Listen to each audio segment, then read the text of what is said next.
این اثری پلاتون را چون نمونه برجسته ادبیات عمومی دنیایی مطالعه خواهند کرد. بعضی شهروندان افینا از رشک و حسد به سقراط پیر و پایلوچ گواهی قلبکی میدادند. او را سود کردند، به مرگ حکم نمودند. خادم محبس که به سقراط مناسبت مهربانانه داشت، جام زهر را دراز کرده گفت: کوشش بکن چیزی را که ناگزیر است سبک قبول نمایی. سقراط نیز همین خیل مناسبت نمود. او مرگ را به آرامی کامل و خیلی ارزنده پیشواز گرفت.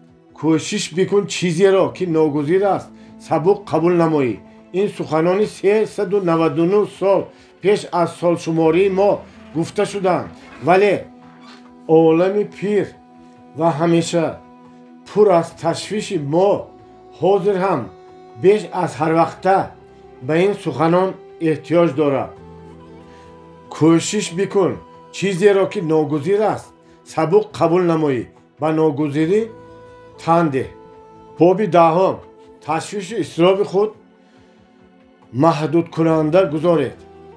شما دانستن میخواهید که در بیرژ فوندی چطور پول کار میکنند. البته میلیون ها آدمان این را دانستن میخواهند.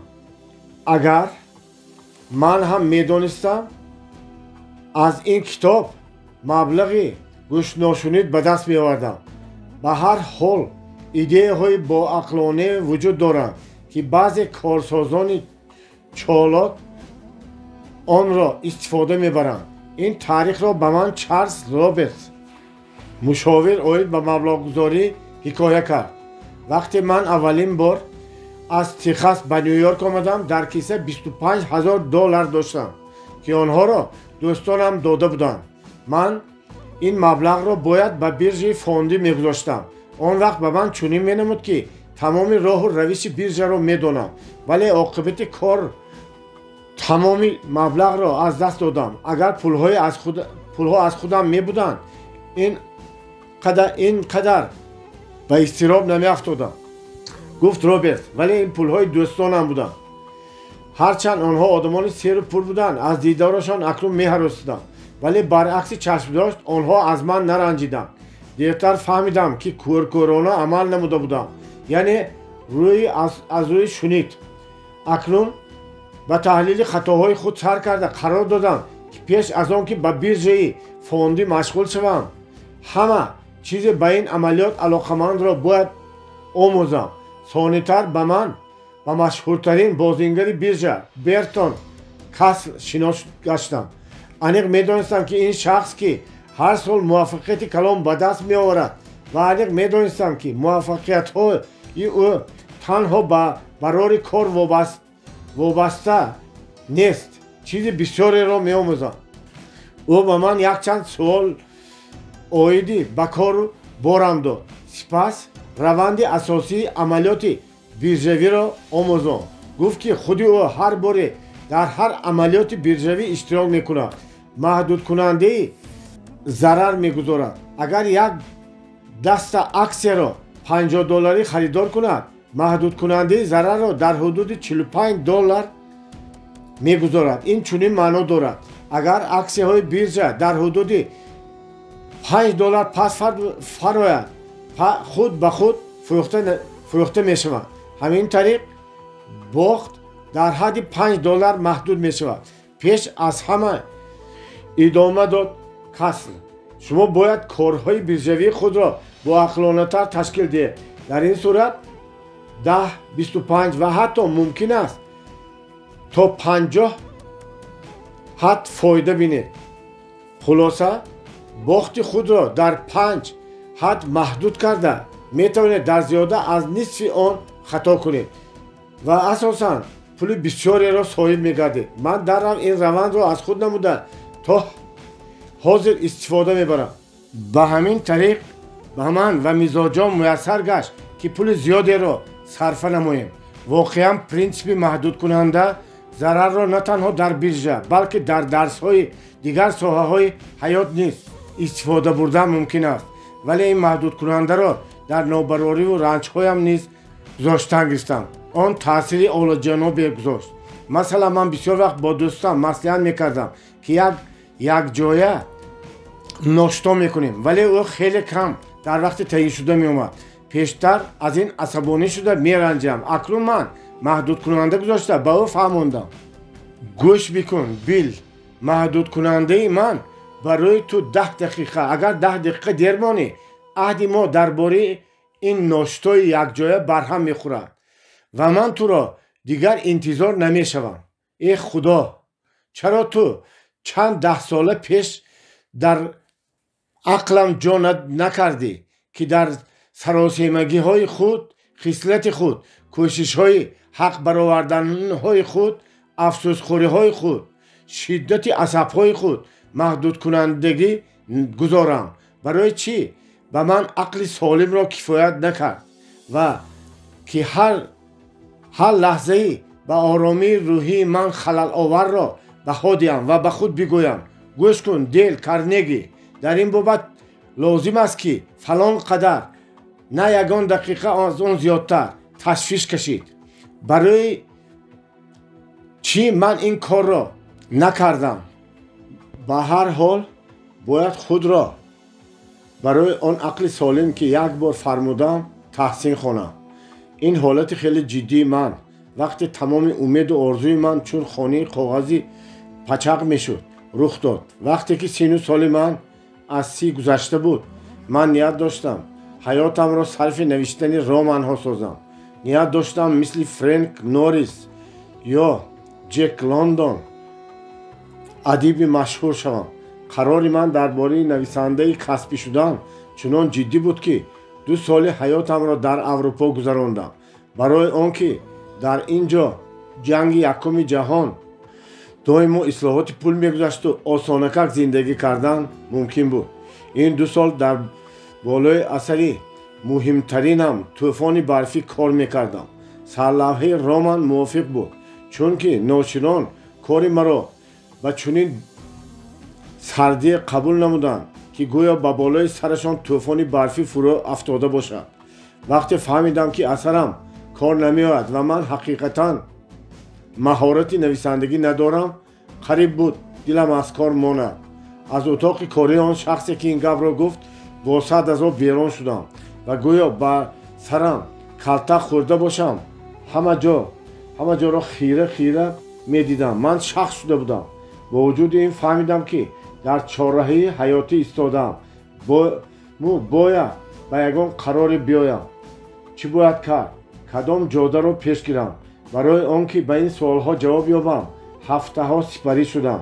آن وقت نمیدانستم که با تشویش و اضطراب محدود کننده گذاشتن ممکن است، ولی وقتی که گشته به پشتم نظر میاندازم انیق میشود که خودم هم نفهمیده همین کار را کرده بودم. با آن 2 سال در عذابها سپری شده خط بطلان کشیده آنها را چون تجربه حیات معنی داد ساخته قرار دادم حیات خودم را پوره تغییر دهم. باز اثر نو در کورس‌های برای کلانسالان و سبق دادن سر کرده در وقت‌های خالی به نوشتن سرگذشت آدمان معروف و تالیف کتاب‌های معرفتی مثل آنی که شما در دست دارید مشغول شدم. در باطن مگر خرسندی حس میکنم که به چنین قرار آمدم. نه تنها خرسندی بلکه هر باره در این باره فکر میکنم در دلم خواهش رقص کردن پیدا میشود. راستش رو گویم از همان وقت سر کرده تا امروز من یگان ساعت افسوس نمیخورم که جک لندن دوم نشدم. یک عصر مقدم گنری تورا نوشته بود نرخ اشیا این شماره آن است که من حیاتش مینامم و آن طلب دارد با آن اشیا را یک باره و یا در مدت طولانی عوض نماییم. دیگر خیلی گویم ما ابلهیم وقتی بر عوض این یا آن اشیا بیشتر از کی برای حیات ما ضرور و لازم است بها میدیم.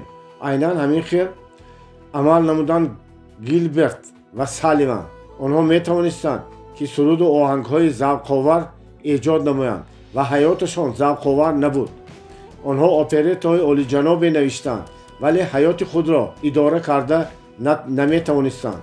ҳаёти худро чизҳои майда чӯйда ва намешуданӣ, масалан нархи қолин талх менамуданд. Салливан барои театр қолин супориш дод, харид, вале вақте шарикаш нархномаро дид, аз қаҳру ғазаб худро бой дод. онҳо якдигарро ба суд дода як умр ногап монданд. Салли мусиқӣ эҷод карда ба почта ба Гелберт мефиристоду Гелберт матнашро иншо месохт. дар саҳна ҳам то якдигарро набинанд ба тарафи муқобил нигариста баромад менамуданд. ба онҳо ақли солим кифоят намекард, ки мисли Линкольн дар ранҷиши худ маҳдудкунанда гузоранд. Линкольн чӣ кор кард? як вақт ҳангоми ҷанги гражданӣ дар он овоне ки дӯстони Линкольн дар ҳаққи душманони ӯ суханҳои таҳқиромез мегуфтанд, ӯ изҳор намуд: шумо ба душманони ман аз худам дида зиёдтар кинову адоват доред. умуман дар ман кинову адоват хеле кам аст. ҳатто вақт надорам ки миқдорашонро аниқ кунам. одамизод ҳеҷ вақт фурсат надорад ки нисфи умрашро сарфи ранҷу озор намояд. агар ягон душмани ман муборизаашро ба муқобили ман бас кунад, ҳеҷ вақт дар дилам нисбат ба ӯ кина намегирам. сад афсӯс ки холаи пиронсолаи ман Эдит чунин олиҳиматиро доро набуд.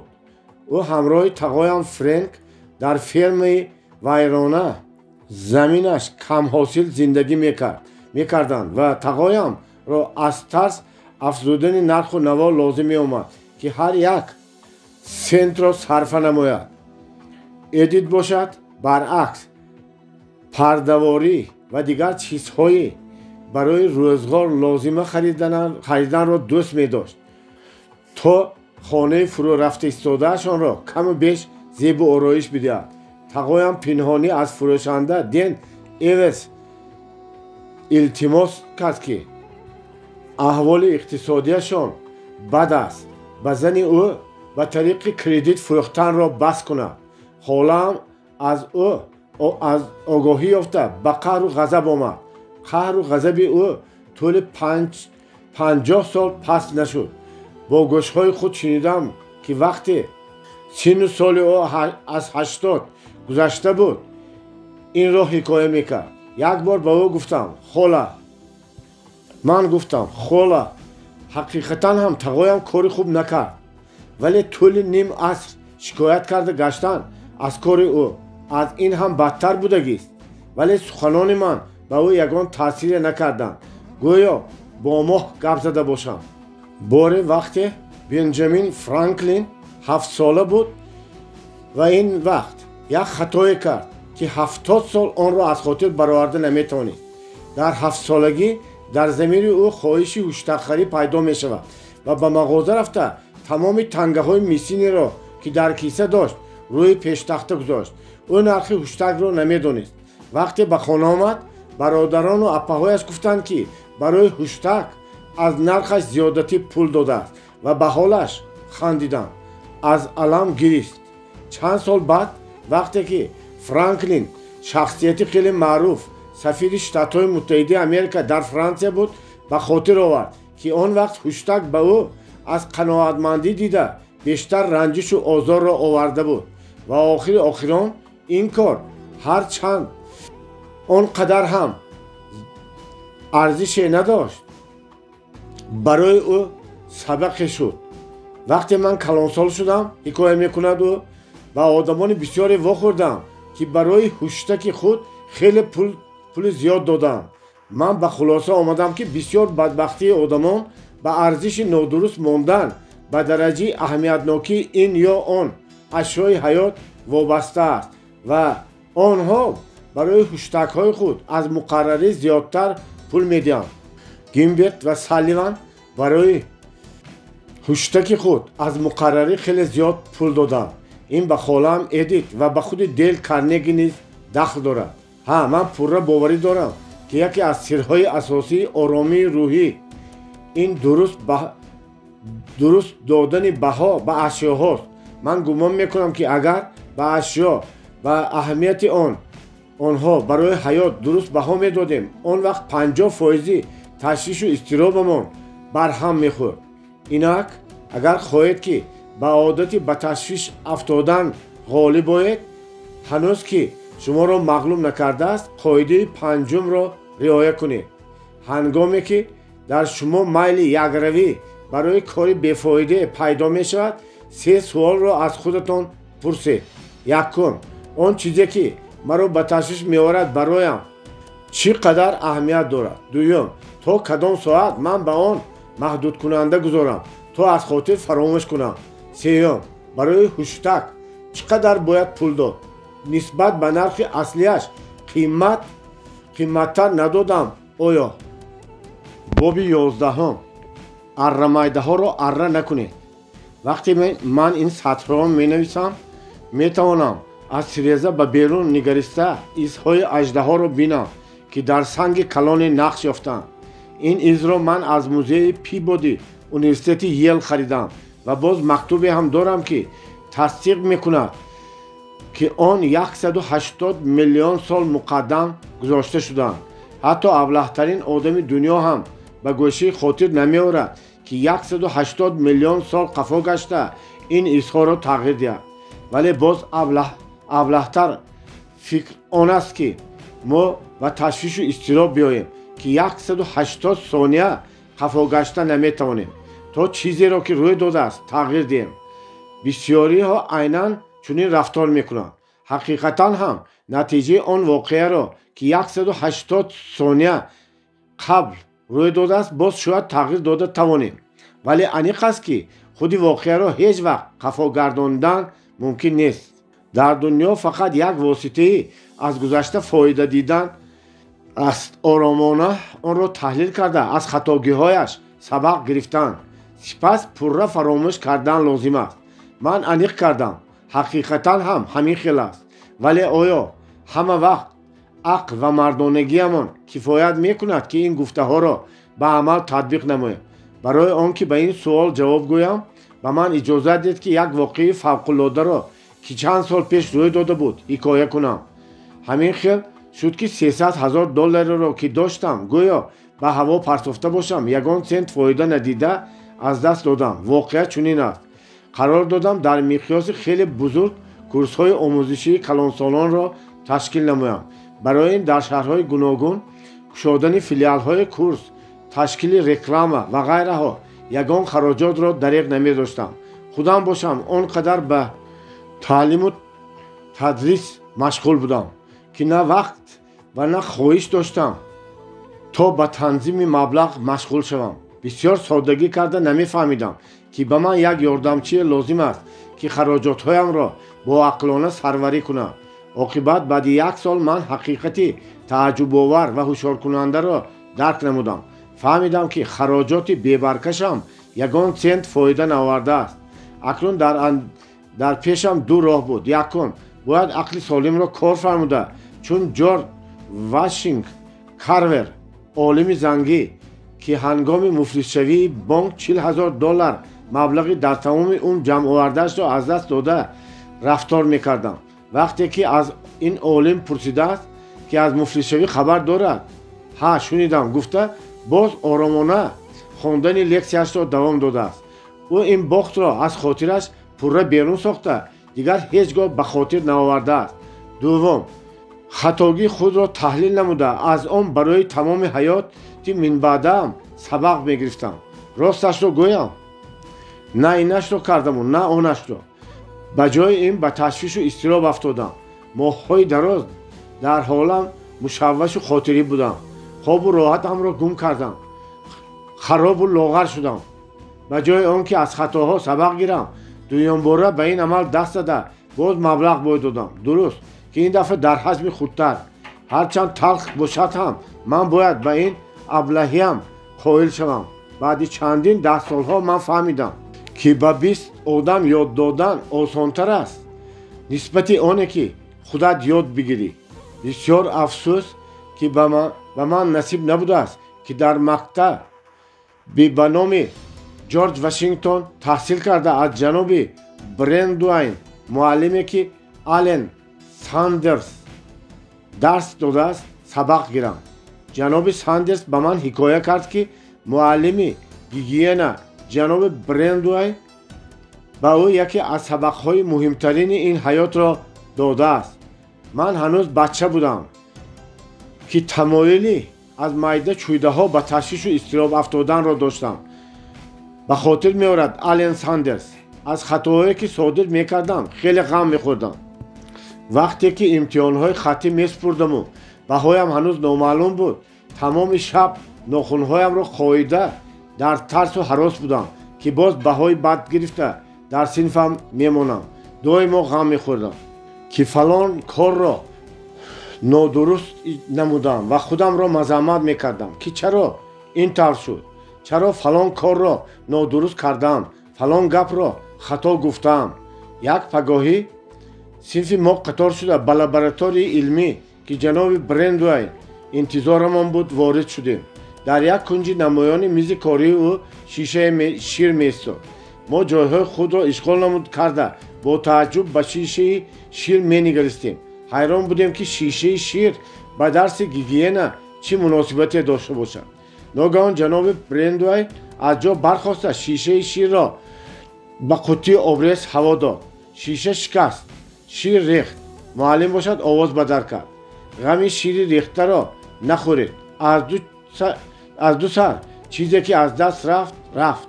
баъд ҳамаи моро ба назди қуттии обрез даъват намуда гуфт ки ба пораҳои аз шиша монда нигарем. бо диққат нигоҳ кунед, гуфт ӯ. ман мехоҳам ки ин сабақро як умра аз хотир фаромӯш накунед.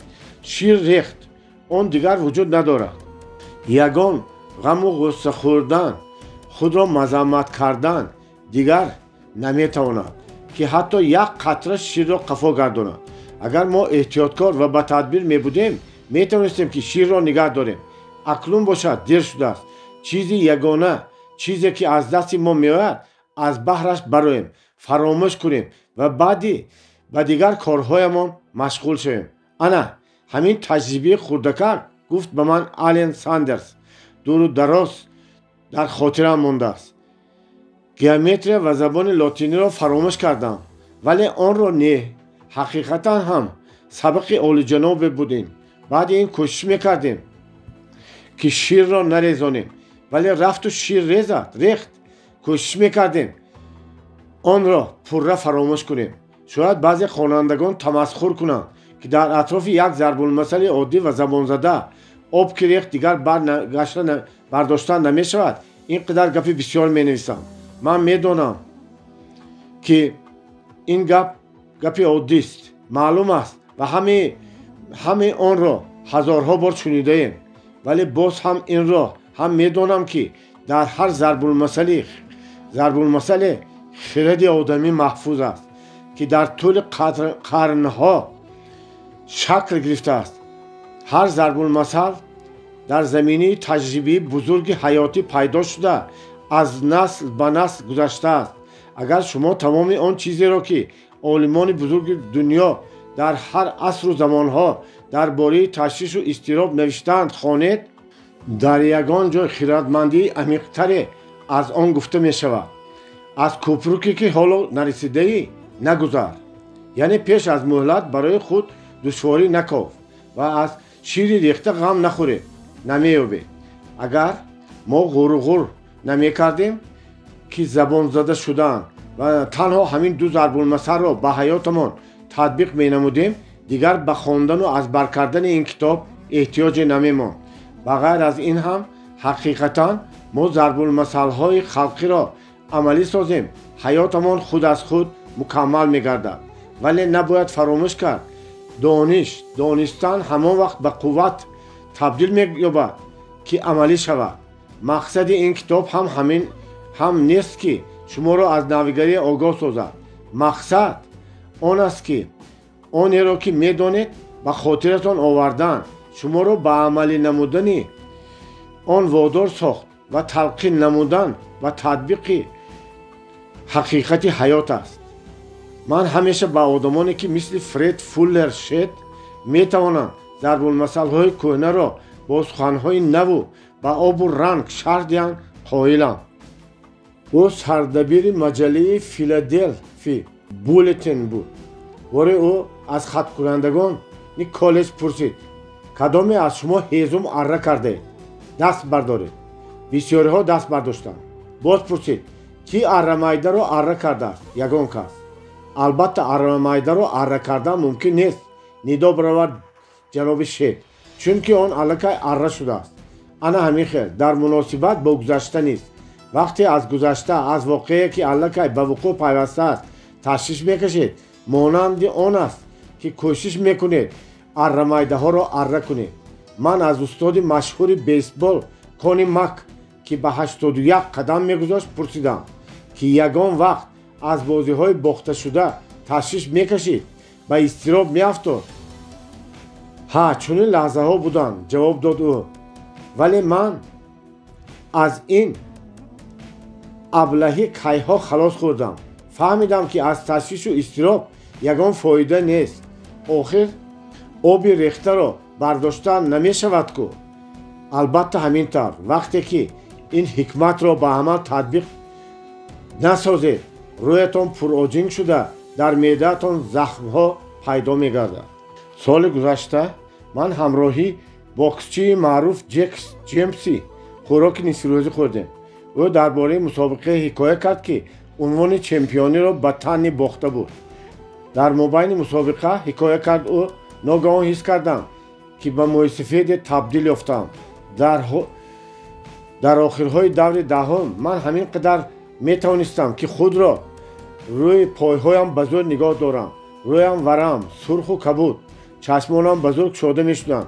خیره خیره دیدم که چطور حکم دست چین تنی را با نشانی غالبی بالا می کند.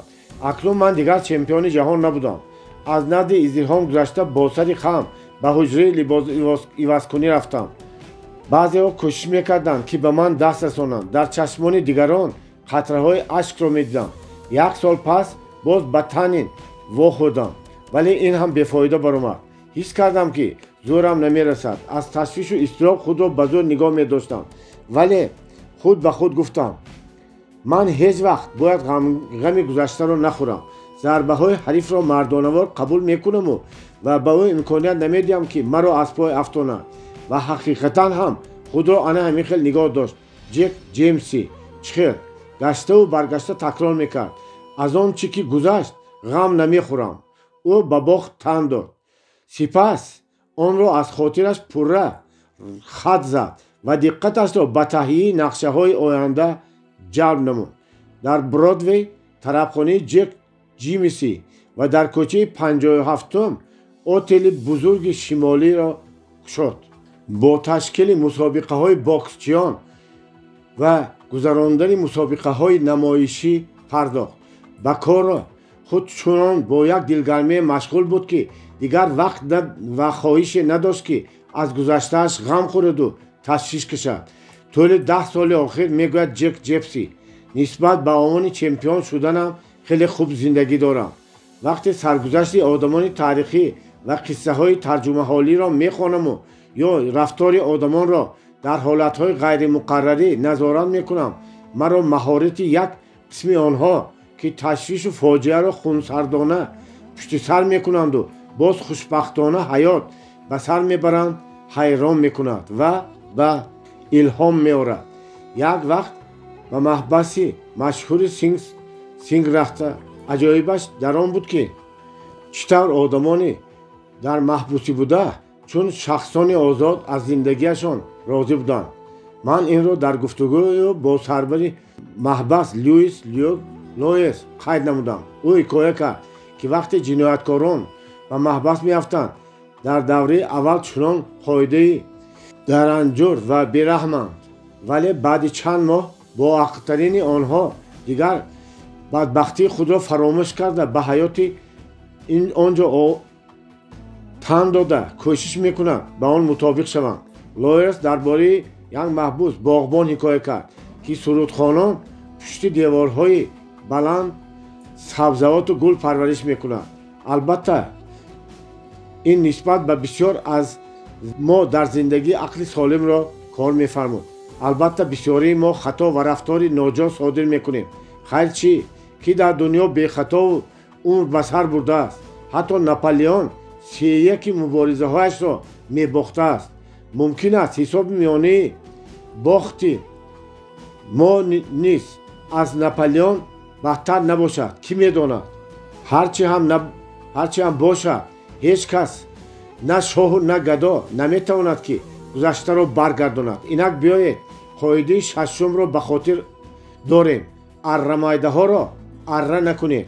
خلاصه قاعده یکم: برای آنکه تشویش و هیجان را از حیات خود فشرده بیرون کنید دائما باید به کار بند باشید. به فعالیت بند بودن بهترین دوایی است برای رفع روحیه مایوسی و غم. قاعده دو: از معده چویده ها مشوش نشوید. با آنهایی که چون مرچیکانند امکان ندهید که خوشبختی شما را خللدار سازند. قاعده سه: برای رفع تشویش و اضطراب قانونی شماره های کلان را استفاده برید. قاعده چهار: از خود بپرسید چقدر امکانیت وجود دارد که این یا آن حادثه روی دهد. به ناگزیری تن دهید. اگر شما دانید که برای تغییر دادن این یا آن وضعیت یا اصلاح کردن این یا آن کمبودی قوتتان نمیرسد یا آن امکانیت ندارد دست افشانده گویید این همیخیله است، این نمیتواند دیگر خیل شود. قاعده 5: با تشویش و اضطراب خود محدود کننده گذارید. خود به خلاصه بیایید که این یا آن واقعه چقدر تشویش و اضطراب ارزش دارد و از آن زیادتر غم خوردن لازم نیست. قاعده 6: بگذار گذشته مرده های خودش را گراند. اره ها را اره نکنید. قسم 4: 7 قاعده که به شما آرامی روحی و خوشبختی میارند. باب 12: 9 سخنی که میتوانند حیات شما را به کلی دیگر کنند. چند سال مقدم هنگام صحبت رادیویی از من خواهش کردند که به چنین سوال جواب گویم: سبق مهمترینه که شما از حیات گرفته اید کدام است؟ جواب آسان بود: سبق قیمتناکترین من از حیات درک کردن اهمیت آن چیزی است که ما درباره‌اش فکر میکنیم. و من بگو که تو چی فکر داری و من میگویم که تو کیستی. اندیشه های ما خصوصیت شخصی ما را معین میسازد. مناسبت ما به حیات باشد فاکتور است که قسمت ما را معین میسازد. امرسون گفته است آدم چیزی است که طول یک روز فکر میکند. غیر از این مگر میتواند که او باز چیز دیگری هم باشد. من حاضر به یگان شک و شبهه میدانم که پرابلم از همه مهمترینه که ما دچار میآییم حقیقتا هم پرابلم یگانه که ما سر و کار داریم این انتخاب حالت درست کیفیت است. اگر ما در این انتخاب مهارت ظاهر سازیم تمام پرابلم ها حل خواهند شد. فیلسوف بزرگ مارک آورلی که امپری ریم را اداره میکرد این را در 9 کلمه ifade کرده است. 9 کلمه که میتوانند قیمت شما را معین سازند. حیات ما آن چیزی است که درباره‌اش فکر میکنیم. حقیقتا هم در بسیار موردها اگر درباره خوشبختی فکر کنیم خود را خوشبخت حس میکنیم. و سر اندیشه های حزن‌آور بیایند محزون میشیم. درباره ترس و هراس اندیشیم ترسو میشیم. درباره بیماری ها فکر کنیم بیمار میشیم. از نابرابری ها اندیشیم بوی میدهیم. اگر خود را بیچاره گیریم همه از ما میگریزند و غیره. شما نه آنید که درباره خود فکر میکنید. گفته است نورمن وینت پیل شما آنید که فکر میکنید. شاید به شما چنین نماید که من مناسبت ساده و پریمیتیوی اپتیمیستانه را تبلیغ مینمایم. نه، متاسفانه حیات آنقدر چیزی ساده و عادی نیست. ولی من طرفدار آنم که ما با عالم واقعی باید مناسبت مثبت ظاهر سازیم. دیگر خیلی گویم ما باید در بابت حل پرابلم خود ҳама вақт кӯшиш кунем, вале ба хотири онҳо ба ташвишу ҳаяҷон наоем. инҷо фарқият чист? ман ин андешаро шарҳ медиҳам. ҳар вақте ки ман ягон кӯчаи сермошини ню-йоркро убур карданӣ мешавам, кӯшиш мекунам ки зери мошин намонам ва ин маро ба ташвишу ҳаяҷон намеорад. кӯшиш кардан аз паи чизе шудан, яъне дарк кардани проблема ва оромона аз паи ҳалли он шуданист. ташвишу изтироб кашидан бошад, ин маънои дар як ҳалқа то худгумкунӣ чарх заданро дорад. мумкин аст банди проблемаи ҷиддие буд, вале аз кӯча бояд бо сари баланд дар пешкиса гули мехак халонда гузашт. ман шахсан дидам ки лоуэл томас маҳз ана ҳамин хел рафтор кард. як вақт ба ман муяссар гаштааст ки бо лоуэл томас якҷоя кор кунам. мо филмҳои машҳури ӯро дар бораи ширкати Allenby Lawrence дар овони ҷанги якуми ҷаҳонӣ намоиш медодем. ӯ ва шогирдонаш амалиётҳои ҷангиро якбора тахминан дар 6 фронт наворбардорӣ менамуданд. чӣ аз ҳама асосӣ буд ки онҳо маводҳои ҳуҷҷатии Лоуренро бо армияи арабияш ва филми мустанадро дар бораи он ки чӣ тавр Allenby замини муқаддасро ишғол намуд таҳия сохтанд. суханрониҳои ӯ ки дар намоиши филмҳои Allenby дар Фаластин ва Лоуренс дар Арабистон сурат мегирифт, ба ӯ дар Лондон ва тамоми дунё обрӯи калон меоварданд. мавсими опера 6 ҳафта қафо партофта шуд, то ки Томас пурра имкон дошта бошад ки дар театри операи шаҳри Квант Горден суханронӣ намояд ва филмҳояшро намоиш диҳад. баъди муваффақияти гӯшношунидаш дар Лондон, сафарҳои ӯ ба дигар кишварҳои дунё сурат гирифтанд. ӯ 2 сол дар бораи ҳаёт дар Ҳиндустон ва Афғонистон филм бардошт. баъди якчанд муваффақияти пайдарпай, вақте боз дар Лондон пайдо шуд, тамоман муфлис буд. ана ҳамон вақт ман бо ӯ будам. ба хотир дорам чӣ тавр мо маҷбур будем дар ресторанҳои арзон хӯрок бихӯрем. чанд бора аз Ҷеймс Макби, актёри шотландӣ, пул қарз гирифтем. мақсади ин ҳикоя чист? ҳатто вақте ки Томас қарздор буд, ҳатто вақте ӯ овони хеле мушкилро аз сар мегузаронд, ба проблемаҳои худ машғул шуда ба ташвишу изтироб намеомад. ӯ медонист ки ба ҳеҷ ваҷҳ худро бой додан мумкин нест, вагарна ҳама аз ӯ рӯй мегардонанд. ба ҳамин хотир ҳар саҳар вақте ба кор мерафт, як гул харида дар пешкисааш мехалонду бо сари баланд дар Оксфорд қадам мезад. андешаҳои ӯ хуб ва мардона буданд. ба худ имконият намедод ки ба маъюсӣ афтад ва дар бораи бохт андешад. ӯ бохтро як ҷузви бозӣ, чун машқи фоиданок барои онҳое ки нияти ба муваффақият ноил шудан гаштан доранд медонист. ҳолати ба низом даровардани кайфият ба қувваи ҷисмонии мо таъсири ғайриоддие мерасонад. психиатри машҳури англис Ҳедфилд дар китоби психологияи нерӯ хеле хуб шарҳ медиҳад. мо ба 3 мардина таҷриба гузарондем, менависад Ҳедфилд. ман таъсири талқинкуниро ба қувваи ҷисмонии онҳо бо диаметр санҷидам. таҷриба дар шароитҳои ҳархела гузаронда шуд. вақте дар шароити муқаррарӣ санҷидан, фишор 101 фунтро ташкил дод. таҷрибаи дуввум бошад таҳти таъсири гипноз гузашт. басе талқин намуданд ки онҳо хеле камқувватанд ва ҳисоби миёнаи фишор 79 фунтро ташкил дод. воқеан яке аз санҷишавандагон ки боксчӣ буд ва ҳангоме ки талқин намуданд ки камқувват аст, ба гуфти худаш дар назараш намуд ки дастонаш чун дастони кӯдак шуданд. ҳангоми санҷиши саввум Ҳедфилд талқин намуд ки санҷишавандагон хеле пурзоранд. ин дам ҳисоби миёнаи фишор 142 фунтро ташкил дод. яъне вақте ки тафаккури онҳо аз андешаҳои мусбит пур карда шуданд, қувваи ҷисмонияшон қариб 50% зиёд шуд.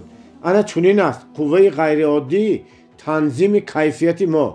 дар натиҷаи муддати 35 соли таълими калонсолон сарукор доштани ман аниқ медонам ки ҳамзамон ва هم زنان و هم مردم میتوانند که توسط تغییر образهای اندیشه ها از تشویش و اضطراب، ترس، نمودهای مختلف بیماری و غیره رها شوند.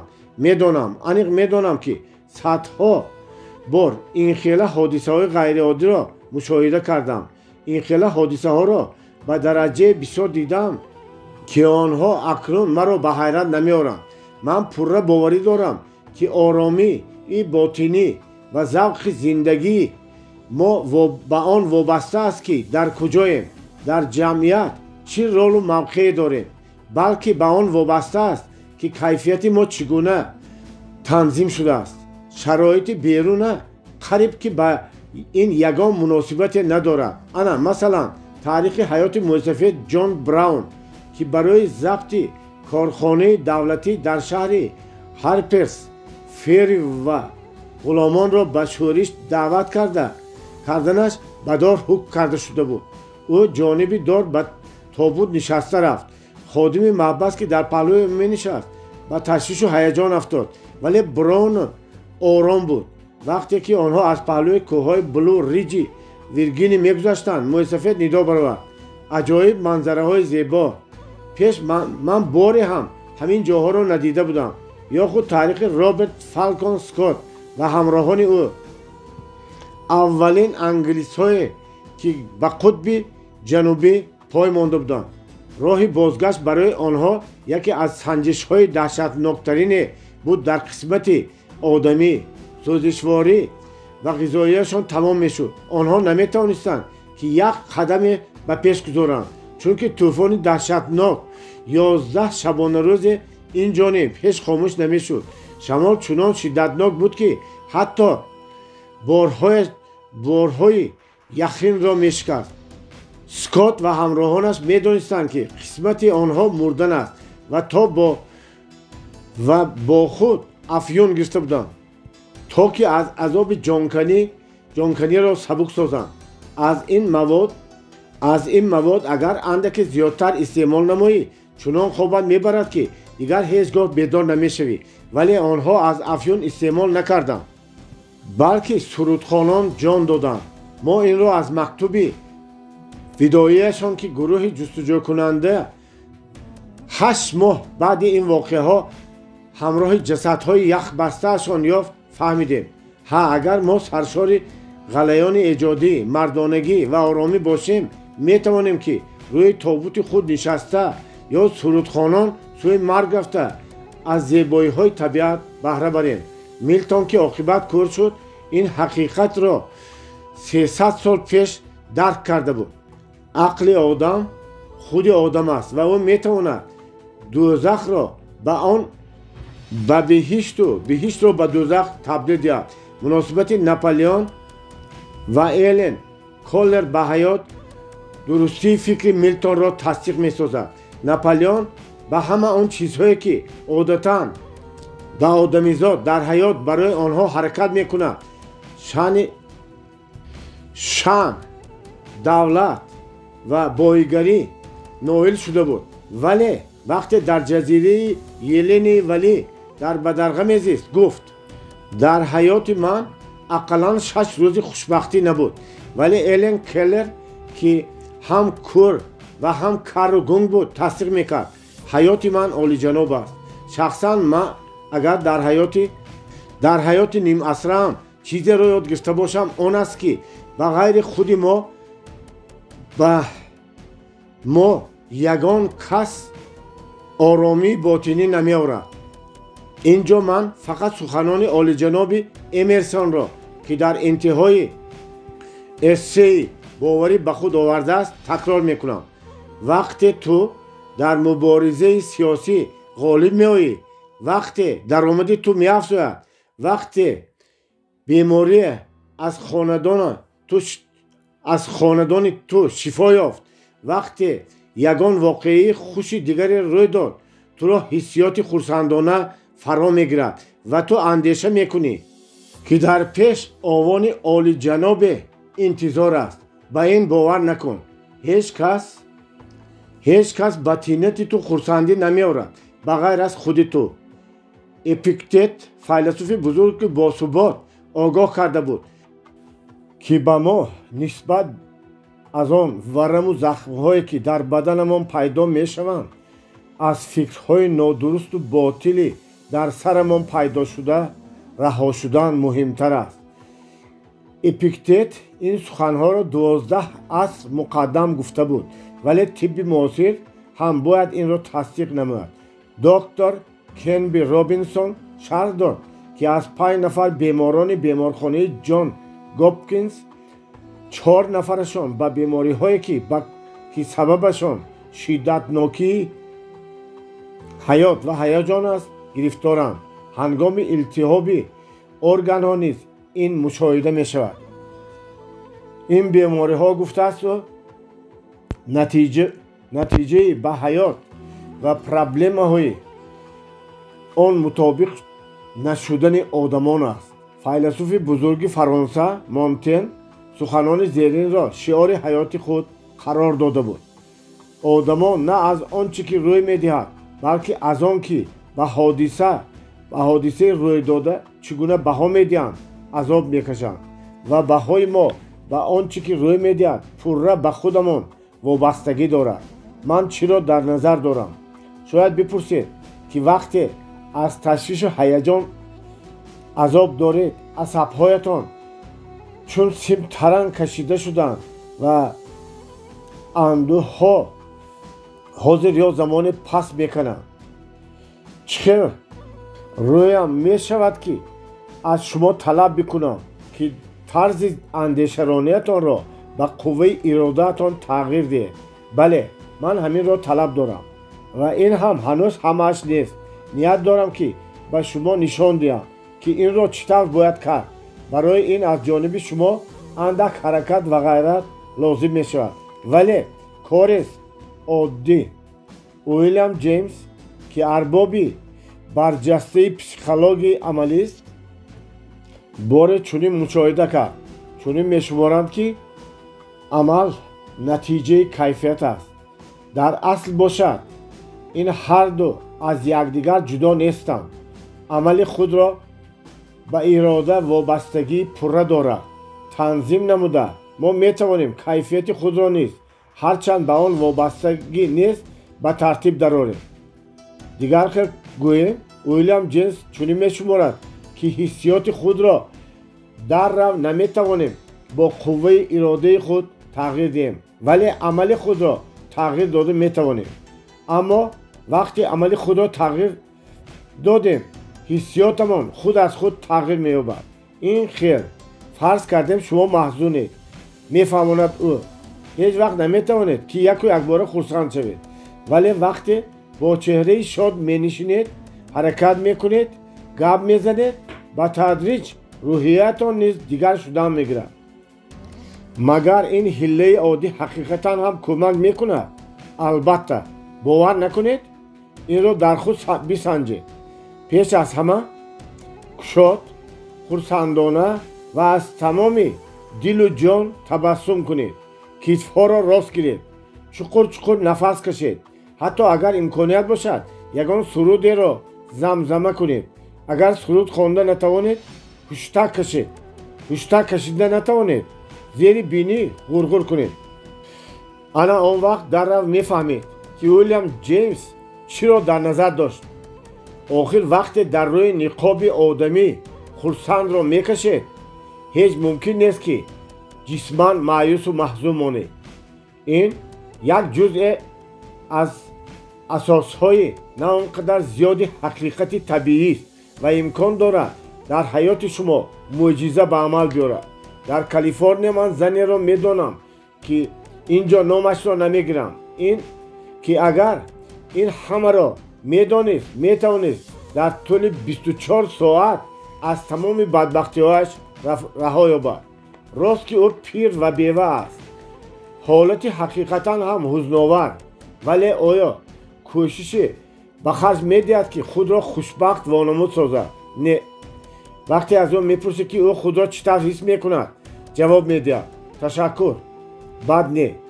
اما ifade چهرهش به زبان حال میآید که حالش خیلی بد است ба ӯ нигариста ҳатто ба назарат чунин менамояд ки ин зан шуморо барои дар ҳузури ӯ хушбахт буданатон маҳкум мекунад, ҳолон ки садҳо заноне ҳастанд ки аз ӯ дида дар шароити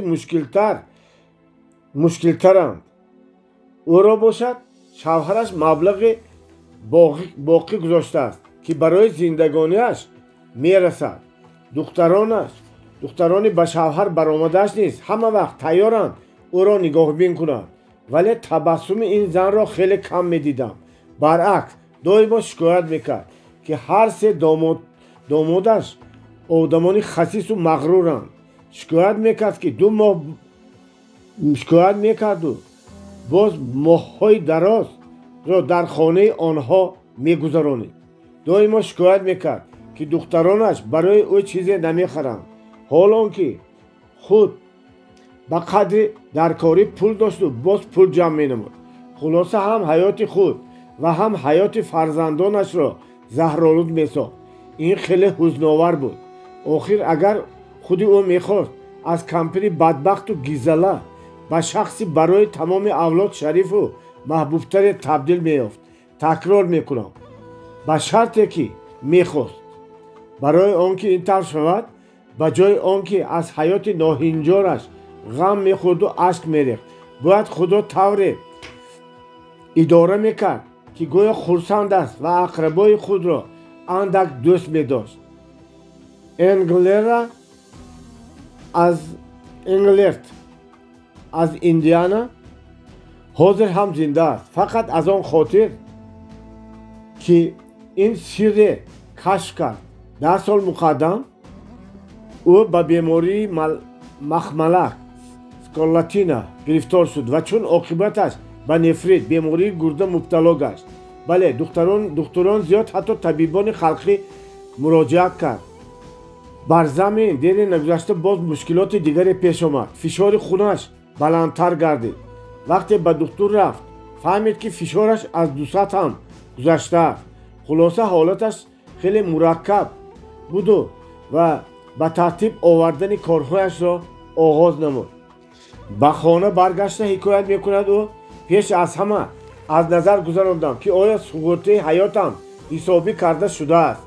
сипас ба калисо рафта барои ҳама айбу гуноҳам қоил шуда ибодат кардам. бадбахтиам ба таҷриҷ ба ҳама сироят кард. зан ва дигар аҳли байтам ҳама азоб доштанд. худам бошам мудом дар ҳолати шадиди рӯҳӣ будам. ҳафтаҳои дароз аз ҳаётам шикоят карда худхӯрӣ менамудам, вале рӯзе гӯё ақлам ба сарам зада бошад, худ ба худ гуфтам, хеле аблаҳӣ карда истодӣ. мумкин аз умрат 1 соли дигар монда бошад. пас чаро ки кӯшиш намекунӣ ки онро хурсандона гузаронӣ? китфҳоямро рост намудам, кушод табассум кардам ва кӯшидам худро тавре вонамуд намоям ки ба ман воқеа рӯй надодааст. рости гап, сараввал ин ба ман ба осонӣ муяссар намегашт, вале тамоми қувватамро сарф мекардам ки хурсанд ва аз ҳаёт розӣ намоям.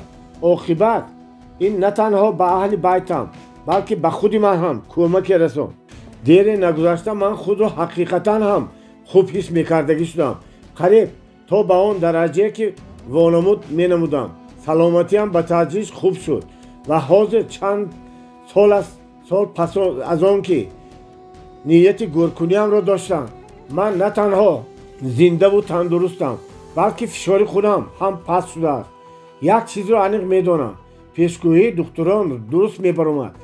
агар ки худро бой дода дар бораи марг фикр карданамро идома медодам, ман ба бистари беморӣ тавассути тағйири андешаҳо ғолиб омадам.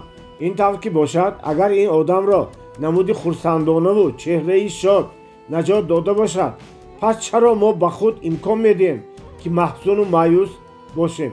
барои чӣ мо худ ва атрофиёни худро маҳзуну маъюс месозем, вақте метавонем нақши одами шодро бозида ба тадриҷ худ ва атрофиёнро шоду мамнун намоем. чанд сол пештар ман китобчае бо номи одам чӣ хел фикр мекунадро мутолиа кардам. нақши хеле барҷастае бозид. مؤلف آن جیمز لین آلن می نوشد وقتی آدم مناسبتش را به این یا آن اشیا تغییر میدهد آنها نیز مناسبتشان را تغییر میدهند.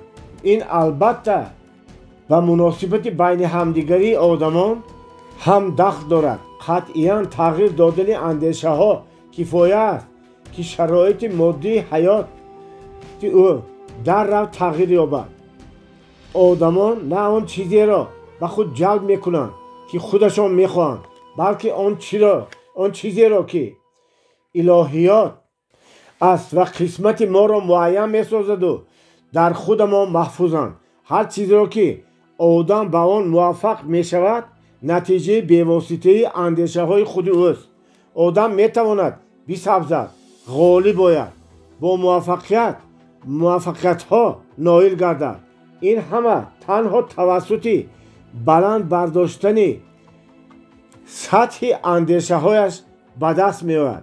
طوری در کتاب مقدس انشا یافته است پروردگار به آدم حکم اداره تمام زمین را داده است. بی‌شبهه این مکافات بزرگترین است، ولی شخصاً به من چنین حقوق مخصوص و مستثنا حاکمیت لازم نیست. تمام آن چیزی که میخواهم خود را اداره کرده توانستن، حاکم اندیشه های خود، حاکم حسیات های خود، حاکم عقل و روح خود بودن است. از همه عالی جنابش آن است که من میدانم به این در کدام شرایط، کدام وقت و چگونه نائل شدن ممکن است. برای این لازم است من عملیات های خود را اداره کنم و آن در نوبت خود به کیفیت من تاثیر میرساند. بیایید سخنان زیرین ویلیام جیس را به خاطر بیاریم. هر آن چیزی را که ما بد میپنداریم برای با راه تغییر تنظیم حالت ممکن است به چیزی الهام آورنده و روح بلند سازنده تبدیل دهیم. برای این به مایوسی مبارزه بردن لازم است. همین طریق برای خوشبختی خود مبارزه باید برد. بیایید برای خوشبختی خود در اساس اندیشه های با ثمر خوشبختانه مبارزه بریم. برای این من به شما مجموعه مشق‌های را پیشنهاد میکنم که باید هر کدامتان اجرا کنید.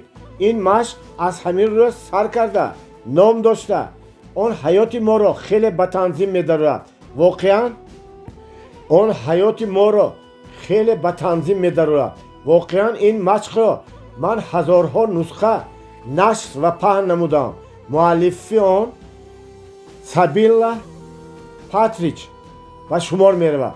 اگر این برنامه را عملی نماییم بی‌شبهه قسم زیادی تشویش و هیجان خود را پشت سر نموده خرسندی های حیاتمان را افزون می‌سازیم.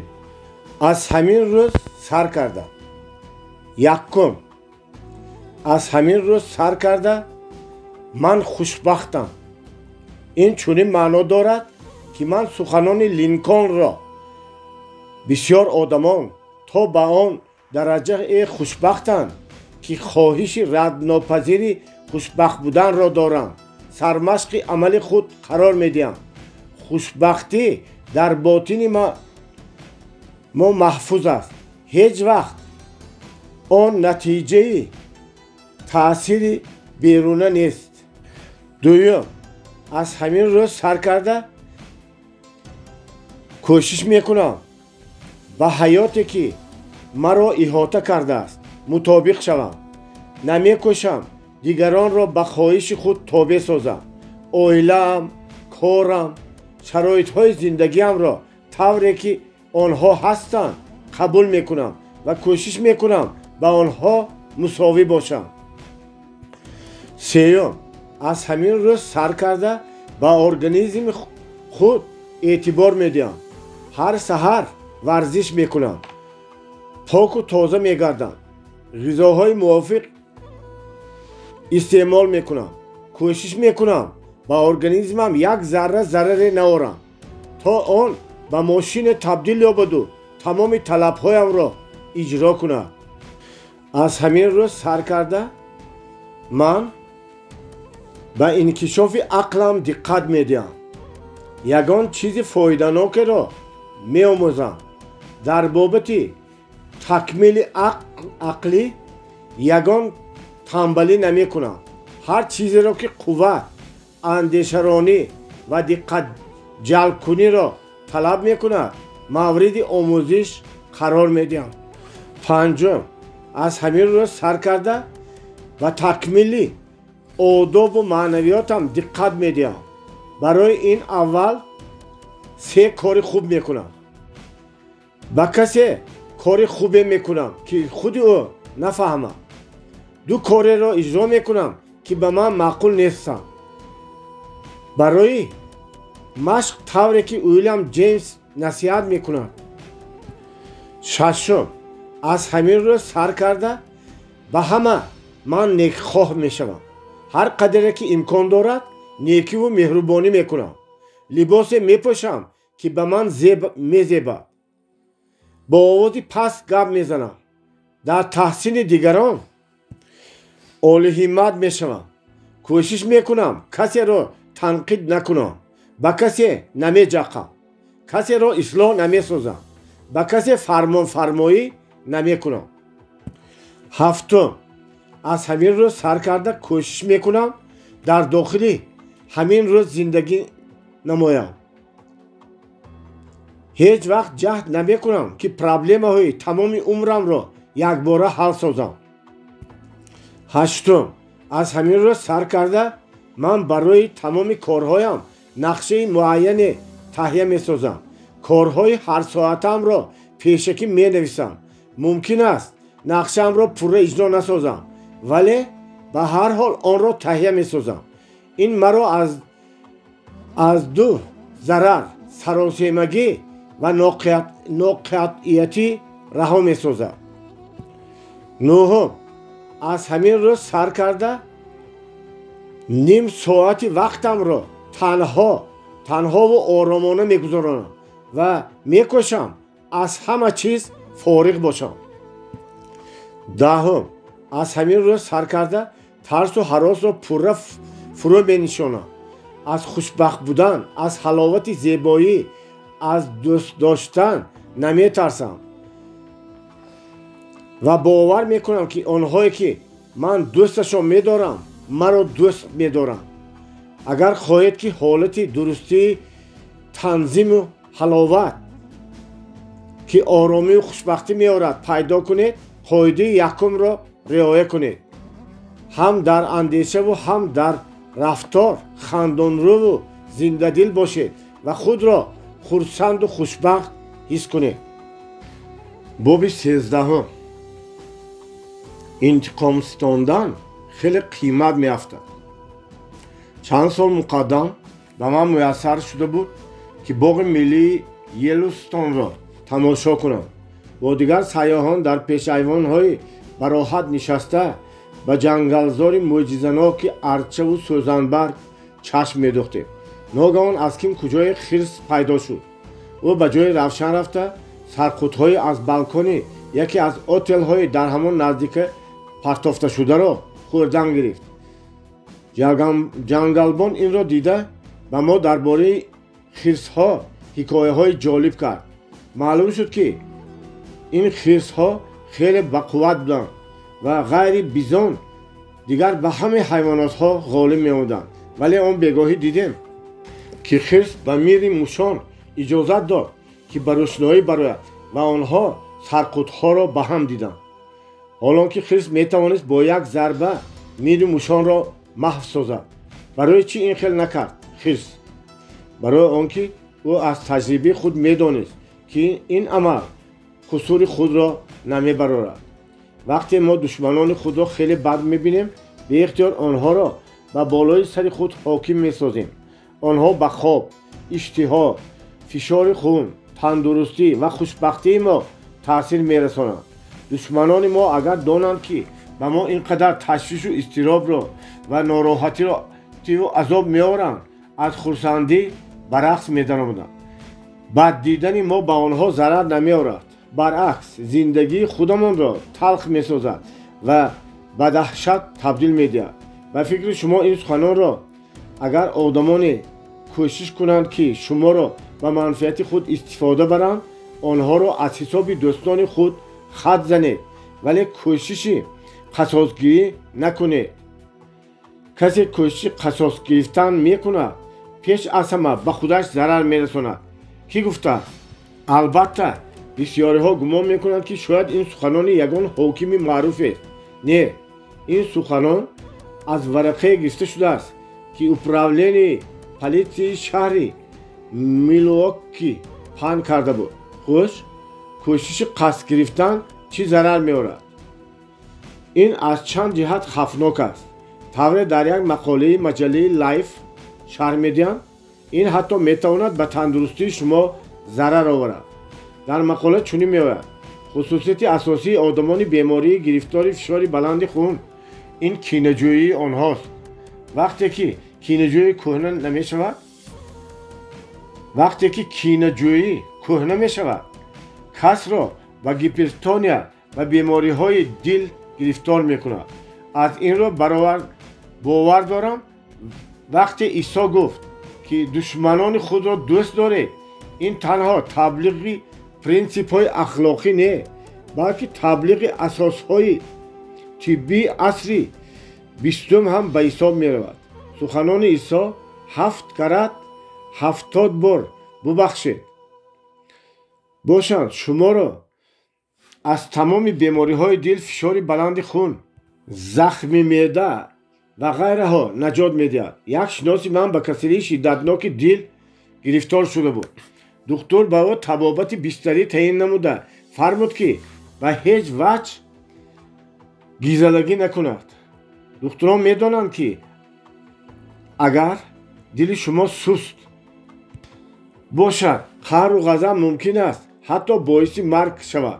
یک چند سال مقدم چنین شدت حقیقتا هم صاحب طرفخانه سپاکین شتاتی واشنگتن را کشت.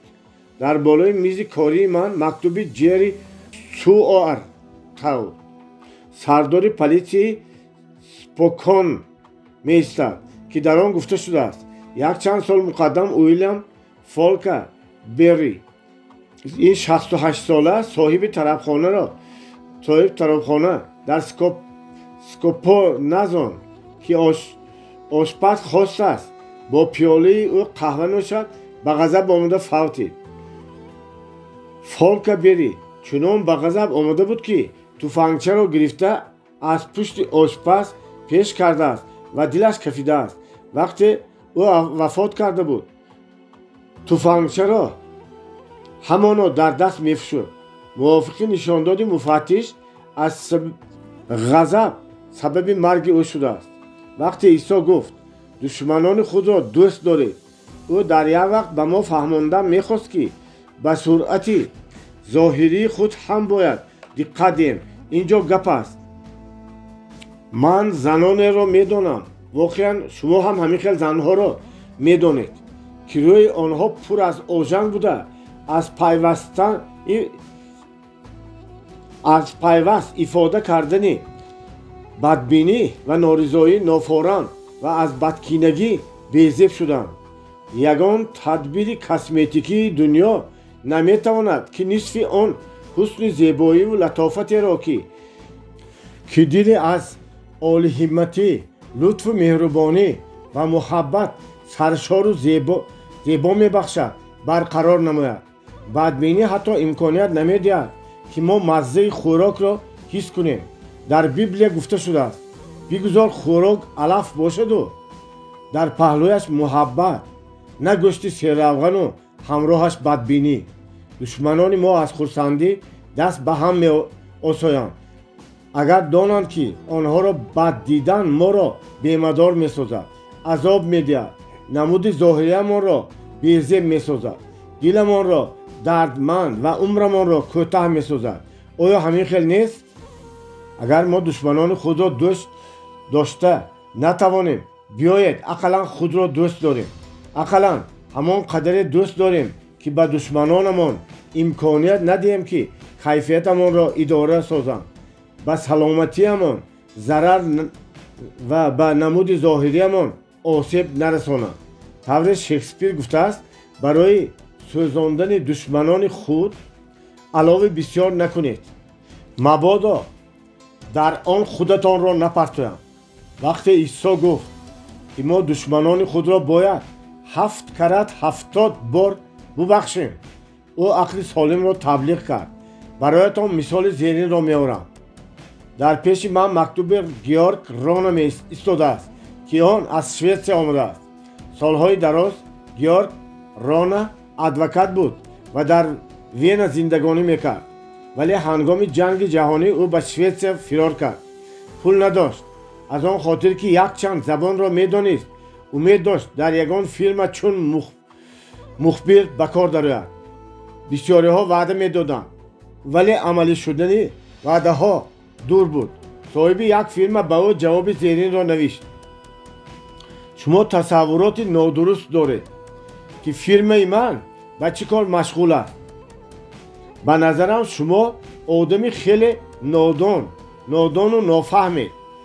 ба ман ягон хел мухбир лозим нест. фарз кардем агар лозим ҳам мебуд, шуморо ки бо забони шведӣ бехато навишта наметавонед, ба кор қабул намекардам. мактубатон пур аз хатост. вақте Георг Рона ин мактубро хонд, аз хашму ғазаб субҳ сурх шуд, худро гум кард. чаро ин швед тӯҳмат мекунад, ки ӯ бо забони шведӣ мактуби бехато наменависад? бин худаш чӣ, ки дар хатоҳо содир кардааст. ва мактубе навишт, ки мебоист ҳарифашро мекушт. сипас сабр кард. ба худ гуфт: ку як дақиқа сабр бикун. мумкин ин одам ҳақ бошад. ман забони шведиро хуб омӯхтаам, вале ин забони модариам не ку. шояд хато кунаму худ нафаҳмам. ин тавр бошад, агар кор ёфтан хоҳам, бояд ин забонро мукаммалтар омӯзам. ин одам худаш ҳам нафаҳмида ба ман хуб хизмате кардааст. хубаш мактубе навишта ба ӯ миннатдорӣ изҳор месозам. ва Георг Рона мактуби хашмолуди навакак навиштаашро даронида партофт. дигар мактуб навишт: аз ҷониби шумо нисбат ба ман хеле меҳрубонист, ки бо вуҷуди ба мухбир эҳтиёҷ надоштан ташвиш кашида ҷавоб навиштед. афсӯс мехӯрам, ки дар бораи фирми шумо маълумоти дуруст надошта будам. сабаби мактуб навиштанам он аст, ки вақте пурсидам, ба ман гуфта буданд, ки фирмаи шумо яке аз корхонаҳои пешоҳангтарини ин соҳа аст. боз ман намедонистам, ки дар мактубам ба ин қадар хатоиҳои грамматикӣ роҳ додам. аз ин хеле афсӯс мехӯрам ва шарм медорам. акнун ба омӯзиши ҷиддии забони шведӣ машғул шуда, ин хатоямро ислоҳ хоҳам кард. ташаккур аз шумо, ки маро барои худ такмилдиҳӣ раҳнамун сохтед. баъди чанд рӯз Георг Рона мактуби ҷавобие гирифт, ки сарвари фирма ӯро ба вохӯрӣ даъват менамуд. ҳамин тариқ Рона ба ӯ шиносо ва соҳиби ҷойи кор шуд ва бо ин дар таҷрибаи ҳаётии худ инро дид, ки ҳалимиву фурӯтанӣ оташи қаҳру ғазабро фурӯ мешинондааст. ба ҳамин тариқ ҳам шояд мо он қадар волову мӯътабаре набошем ҳам, ки душманони худро дӯст дорем, вале ба хотири саломатӣ ва хушбахтиҳои худ биёед онҳоро бубахшем, аз вуҷуд доштанашонро фаромӯш кунем. воқеан ин оқилонатарин кор аст. ҳарчанд шуморо таҳқир ё ғорат карданд, гуфтааст Конфутсий, ин аҳамияте надорад, ба шарте онро пайваста ба хотир наоред. як рӯз ман аз Ҷон, писари генерал Эйзенхауэр, пурсидам, ки оё падараш кинагир буд? Не, ҷавоб дод ӯ. падарам дар бораи одамоне ки ба ӯ маъқул набуданд ягон дақиқа фикр намекард. нуқтаи назари Уильям Гейнер, собиқ мери шаҳри Нью Йорк низ ҳамин хел буд. ӯро душманонаш мудом дар саҳифаҳои рӯзномаҳо тӯҳмат мезаданд. боре як одамкуш қариб буд ба ҷаҳаннам равонаш намояд. вақте дар бемористон буд ва бо марг мубориза мебурду гуфт: ҳар бегоҳӣ ман хаёлан ҳамаро мебахшам. мулоимӣ ва меҳрубонӣ аз ҳад зиёд. агар шумо ин тавр фикр кунед, биёед ба файласуфи машҳури немис шопенгауэр муроҷиат кунем. ӯ дар китоби худ лаҳзаҳои афтодарӯҳӣ мегӯяд, ки ҳаёт корнамоии бефоидаву пуразобест. чунин менамояд, ки ин одам дар ҳар қадам бештар маъюсу ноумед мешавад. бо вуҷуди ин аз дохили кулбаи эҳсон фарёд задааст: агар тавонед нисбат ба касе ҳиссиёти душманона напарваред. боре ман бо бернард баррух, мушовири 6 президент, вилсон, гардикт, кулич, гувер, рузвелт ва трумен суҳбат кардам. ман аз ӯ пурсидам, ки боре аз ҳуҷуми душманони маънавияш маҳзун шудааст. ӯ ҷавоб дод: ягон одам наметавонад маро таҳқир созад ё маҳзун кунад. ба ин роҳ намедиҳам. ману шуморо ҳам касе наметавонад на таҳқир кунад ва на маҳзун созад, ба шарте ки ба ин роҳ надиҳем. дар тӯли асрҳо одамизод дар пеши одамони чун Исо, ки нисбат ба душманони худ ҳисси душманӣ намепарвариданд, сари таъзим фуруд меоваранд. ман борҳо ба боғи миллии ҷасперови Канада рафтам ва яке аз кӯҳҳои зебоманзарро, ки ба номи ҳамширии шафқати англис Эдит Кайвер, ки ҳангоми аз тарафи немисҳо тирборон шуда маргро чун мӯъҷиза қабул карда буд, номгузорӣ карда шудааст, тамошо намудам. ин воқеа 12 октябри соли 1915 рӯй дода буд. чӣ ҷиноят кард Эдит? ӯ дар Белгия зиндагонӣ мекард ва дар хонаи худ аскарони ярадори французу англисро паноҳ дода мехӯронд, табобат мекард ва кӯмак менамуд, ки ба Ҳолланд фирор намоянд. вақте рӯҳонӣ ба камери ӯ даромад то ба маргаш омода созад, Эдит ҳамагӣ ду ибораро ба забон овард, ки ҳозир дар мармару биринҷ сабт ёфтаанд: ман мефаҳмам, ки ватандӯстӣ ин ҳанӯз на ҳама чиз аст. боз ман бояд ба касе бадиву бадбинӣ надошта бошам. аз афташ душманони худро бахшидан осон нест. инро тавонистан дар кор. барои ин бояд аз сатҳи баланд зиндагӣ кунем, машғули корҳои бузурге бошем. он вақт таҳқире, ки ба он дучор меоем, бароямон беаҳамият мешавад, чунки сатҳи мо, хоки мо баланд асту мо машғули кори бузургтарем. Эпиктет, ки 19 аср пеш умр ба сар мебурд, қайд намудааст, ки касе чизе шинонад, ҳосили ҳамонро мегирад ва қисмат доимо моро маҷбур месозад, ки барои корҳои бадамон ҷавоб гӯем. охири охирон, гуфтааст Эпиктет, ҳар одам барои ҳар ҷинояташ ҷазо мегирад. касе инро ба хотир дорад, ба касе хашму ғазаб намекунад, касеро дашном намедиҳад, танқид намекунад, бад намебинад. аз афташ ягон арбоби давлатии Штатҳои Муттаҳидаи Америка чун Линколн ин қадар ба таҳқиру бадбинӣ фиреб дучор нашудааст. вале ӯ тавре Герндон шарҳ медиҳад: ба нигоҳи он ки фалонӣ ба ӯ маъқул аст ё не, баҳо намедод. агар ягон тадбири муҳим андешидан лозим меомад, инро ҳатто ба душманаш ҳам, агар ӯ ба ин кор мувофиқ бошад, месупорид. ҳатто одамеро, ки ба ӯ тӯҳмат зада буд ё ягон бадкирдории дигар карда буд, вале ҳақиқатан ҳам номзади мувофиқ бошад, бе ягон дудилагӣ вазифа ва мансаб медод ё аз вазифа сабукдӯш намекард.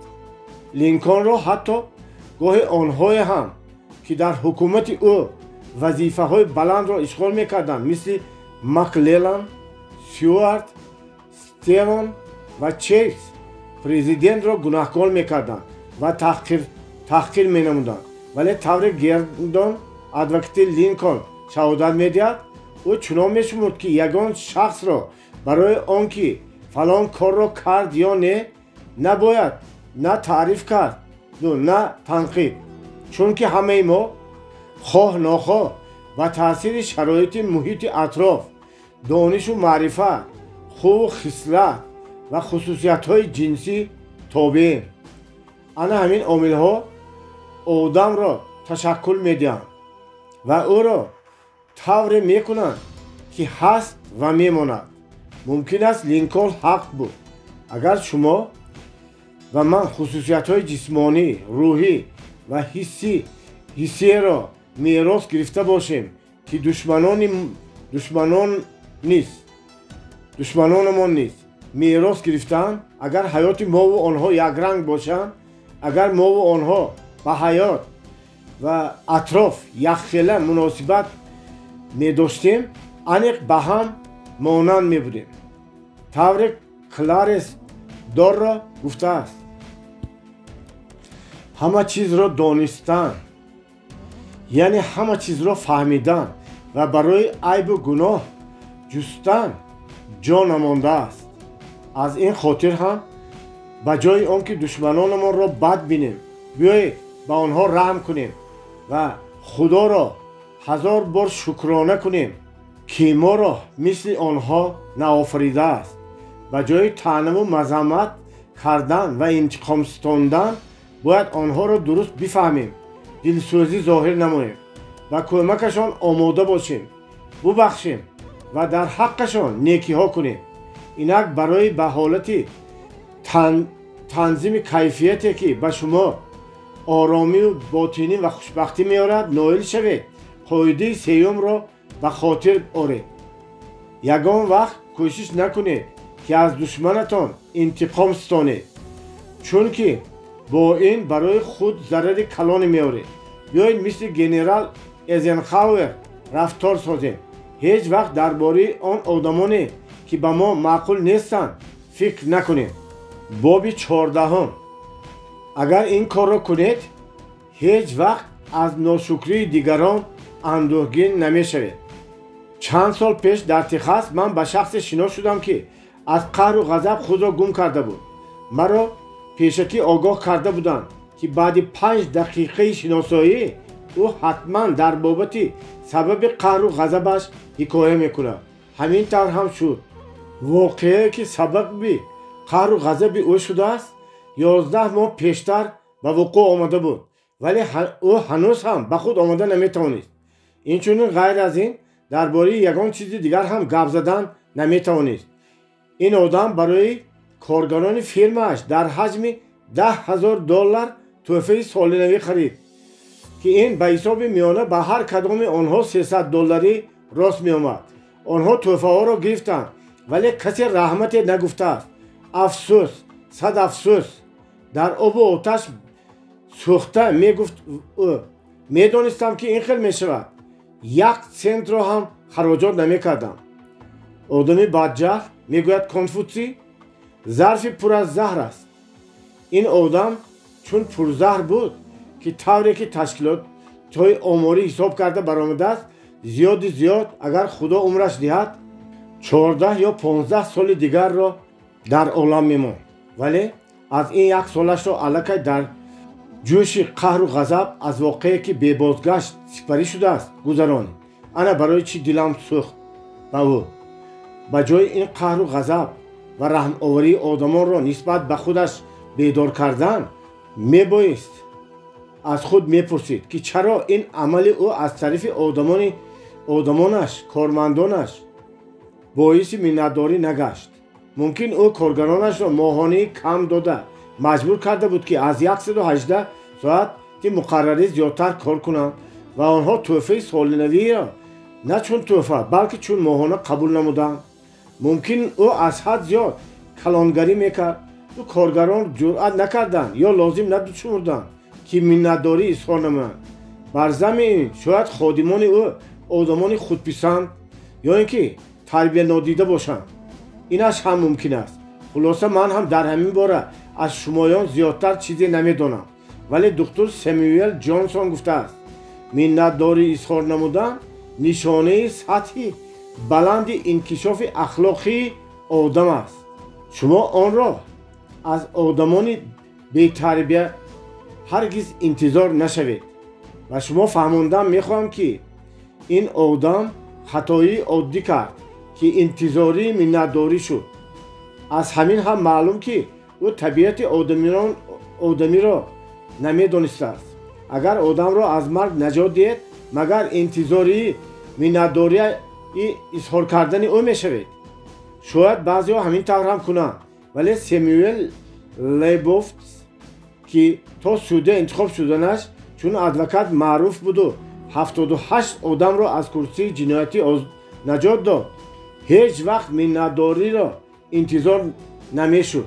و فکر شما چند کسی آنها آمده اظهار منتداری کردند یا روزی فرارسی سال نو یگان ورقه منتداری فرستاندند؟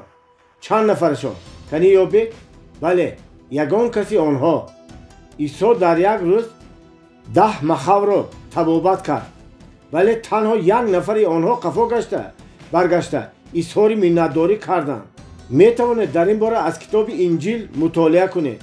وقتی عیسی از شاگردان خود پرسید که 9 نفر باقی مانده کجا شدند، جواب گرفت که همه‌شان رفته بودند و به یگان عرض سپاس. اجازت دهید و شما یک سوال دهم. پس چرا شما آن بیزنسمن تخصصی و من به نیکیمان که نسبت نیکی های عیسی هیچ است انتظاری عرض سپاس شویم؟ وقتی که گپ در سر پول باشه وضعیت باز هم بدتر است. چارلز شواب به من حکایت کرد که چطور بار کاسیر بانک را که در بیرجا و قلابی مشغول بود نجات داده است. شواب برای از حبس رهاندن او پولهای شخصیش را گذرانده است. کاسیر از او منتدار شد شاید، ولی این دیر دوام نکرد. دیرتر او به مقابل شواب برخاست، حتی شواب را تهمت هم کرد.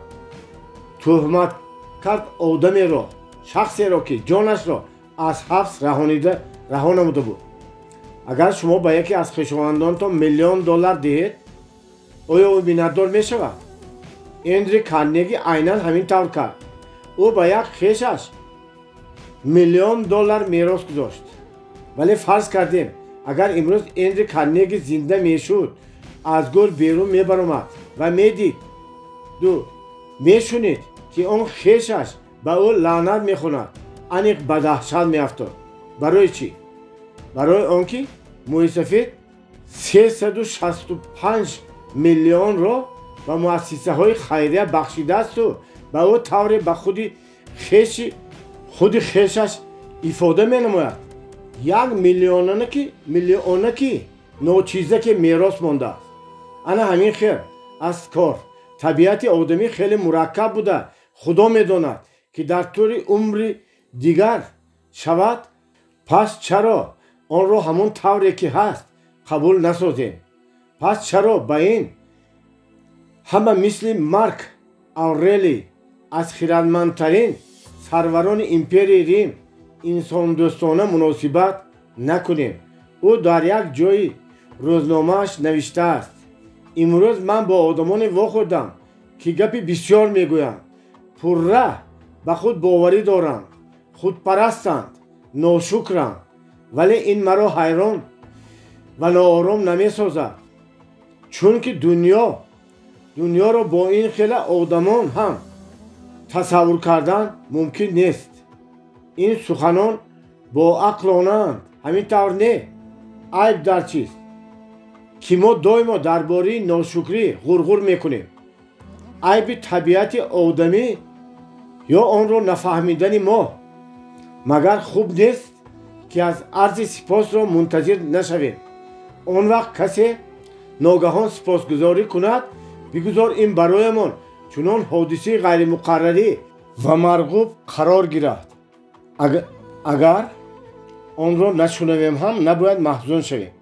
انا ملاحظه اولی که در این بابت قید کردن میخواهم. برای آدم عرض سپاس را فراموش کردن حادثه مقرری و طبیعی است. از این رو اگر شما عرض سپاس را انتظار باشید برای خود رنجش و آزار زیادی را آماده میسازید. من یک زن نیویورکی را میشناسم که دائما شکایت میکنم که طاقه و تنهاست. او ساعتهای دراز حکایه میکند که به جانهای خود چقدر مهربانی ها کرده است. وقتی کودک بودند آنها را نگهبانی میساخت. وقتی به بیماری های سرخک و کبود خوفه گرفتار شدند دائما در نزد بسترشان می نشست. جانهایش سالهای دراز در خانه او زندگی سیر و پر داشتند و یکی از آنها کمک رساند که اینستیتوت تجارت را ختم سازد. دومی باشد از خانه او به شوهر برآمد و غیرها. حاضر چی؟ مگر جانها به عیادت او می آیند؟ گاه گاه از روی قرض اولادی. ولی راستی گپ به اینجا آمدن به آنها آنقدر هم معقول نیست. آخر میدانند که بیایند ساعتهای دراز آه و افسوس و طعنه و ملامت میشنوند.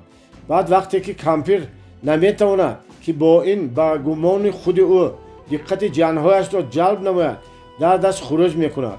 ضعف دل آغاز مییابد. واقعا این خروج ضعف دردی او آیا حقیقتا هم روی میدهد یا قلبکی است؟ دکتران تصدیق میکنند که بله حقیقی است. دل او سست است. از تاکیکاردیا عذاب میکشد. ولی علاج طبابتش هم وجود ندارد. بیماریش خاراکتر احساسی دارد و حقیقتا هم همین زن به محبت و نگاهوبین احتیاج دارد که خودشان را عرض سپاس نام گذاشته است ولی هیچ وقت به این نائل نمیگردد چون که او عرض و سپاس را پیوسته و از حد زیاد طلبگار است. حتی گمان میکند که به این حق دارد. بغیر از این او هم باز هزارها زنان وجود دارند که مثل این زن از ناشکری، تنهایی و نارسایی نگاهوبین از جانب خویش و اقربا بیمارند.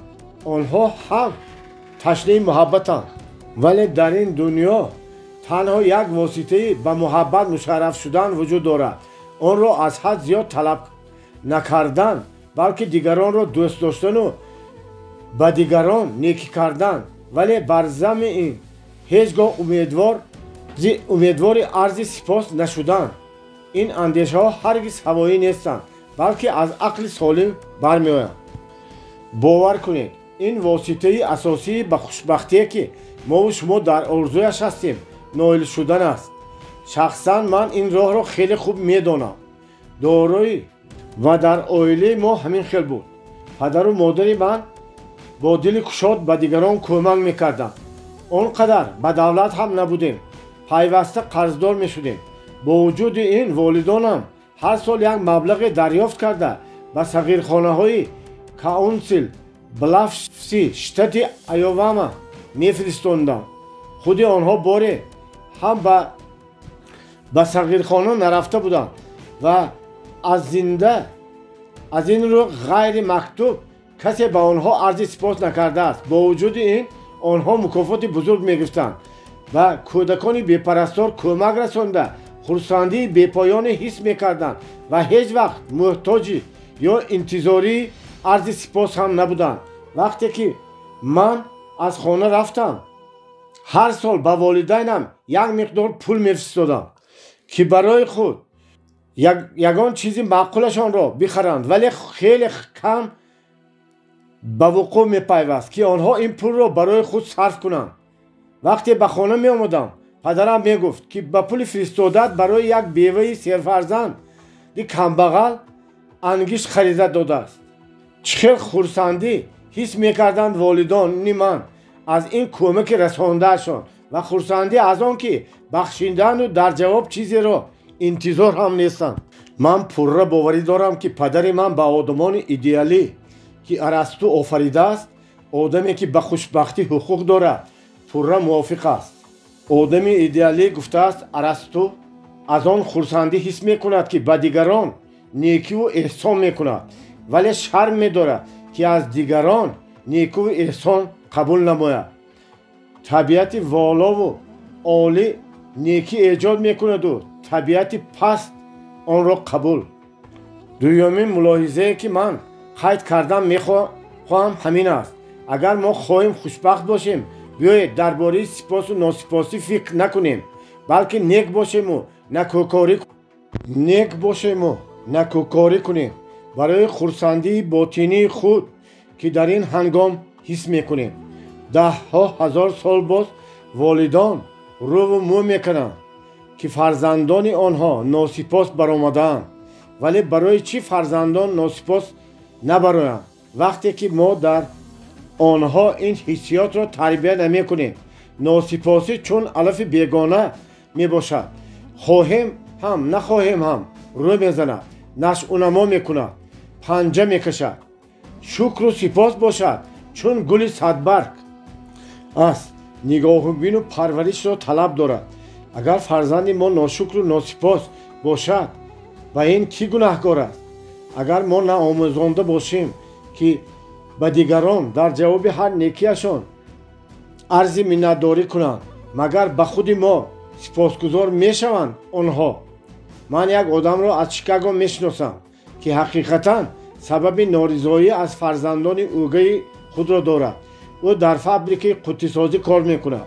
кораш мушкил буд, вале дар як ҳафта аз $40 зиёдтар ҳақ мегирифт.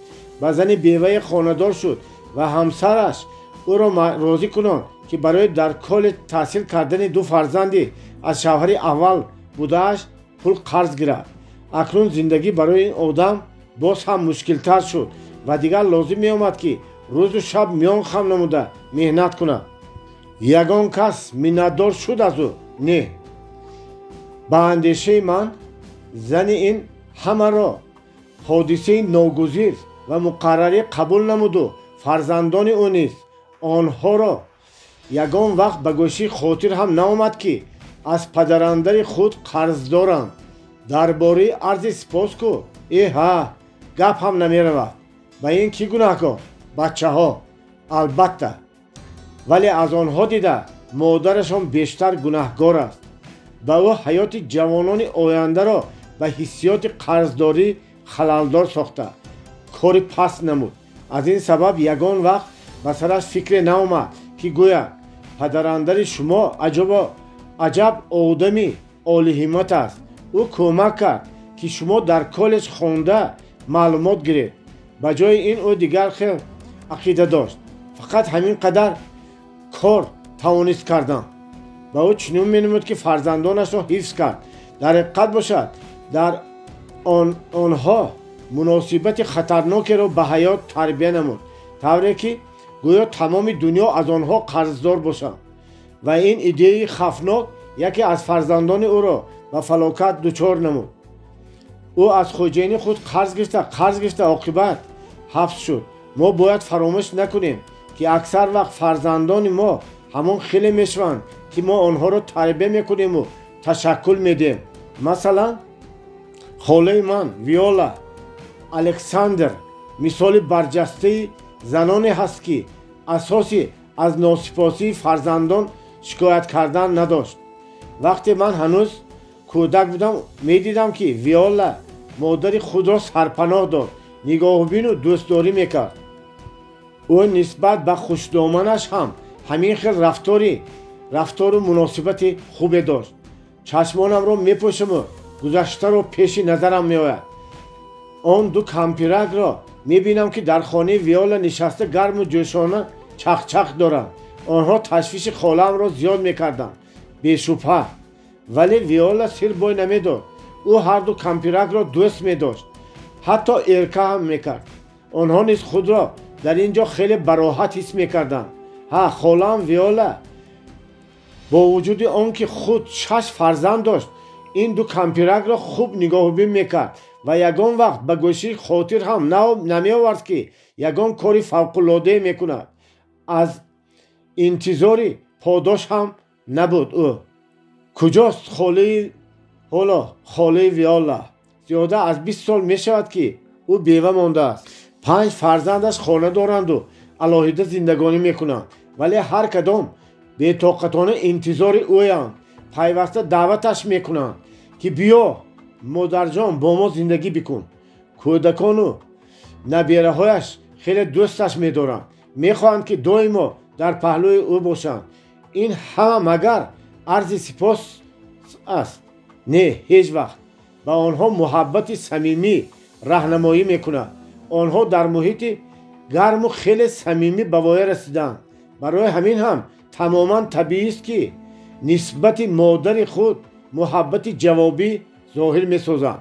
барои ҳамин ҳам бояд ҳамеша дар хотир дошта бошем ки агар хоҳем ки фарзандонамон накӯкор бошанд, пеш аз ҳама мо худамон бояд ба дигарон нек бошем. фаромӯш накунед ки кӯдакон шунидани гуфтугӯи калонсолонро хеле дӯст медоранд. эҳтиёт кунед. агар шумо нияти кам кардани қадри дигаронро дошта бошед, ин корро дар ҳузури кӯдакон хатост. масалан, ҳеҷ вақт нагӯед: бинед, тӯҳфаи холаатон ё амакатонро як тина қадр надорад. хубаш аз таҳти дил он холаро ё амакро таъриф кунед. ана дар ин ҳолат фарзандони мо одати ҳам ба қадру некӣ расиданро пайдо мекунанду ҳам арзи сипос карданро. барои он ки аз ташвиши носипосӣ раҳо бошед, қоидаи сеюмро риоя кунед. ба ҷои аз носипосӣ азоб кашидан, онро интизор нашавед. беҳтар ба хотир доред ки Исо 10 махавро табобат карду аз онҳо танҳо як нафарашон арзи миннатдорӣ карданд. чӣ ҳақ дорем ки мо аз ҳазрати Исо бештар миннатдориро интизор бошем? ба хотир доред ки усули ягонаи ба хушбахтӣ ноил гаштан ин интизорӣ, миннатдорӣ ва сипос нашуда ба хотири хурсандии ботинии худ некӣ кардан аст.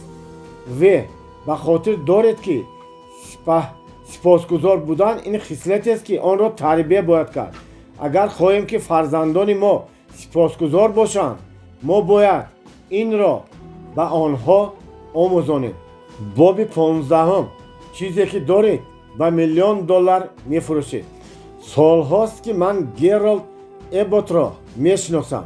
як вақтҳо ӯ мудири қисми таълимии курсҳое буд ки ман дарс медодам. боре модар Канзас Сити вохӯрдему. ӯ бо мошинаш маро ба фермаамон ба Балатони штати Миссури бурд. ҳангоми сафар ман аз ӯ пурсидам ки ташвишу ҳаяҷонашро чӣ тавр фурӯ менишонад. дар ҷавоб ҳикояи олиҷанобе кард ки ҳеҷ гоҳ аз хотири ман фаромӯш намешавад. ҳақиқатан ҳам ман одами хеле изтироболуд будам, гуфт ӯ. вале боре баҳори соли 1934 вақте аз кӯчаи Уэст Сити мегузаштам, воқеаро дидам ки тамоми ташвишамро фурӯ нишонд. ин зиёдаш 10 сония давом кард. вале дар ин 10 сония ман барои чӣ тавр зиндагӣ кардан он қадар омӯхтам ки аз 10 сол бештар. он вақтҳо ман соҳиби мағозаи хурдакаки баққолӣ будам.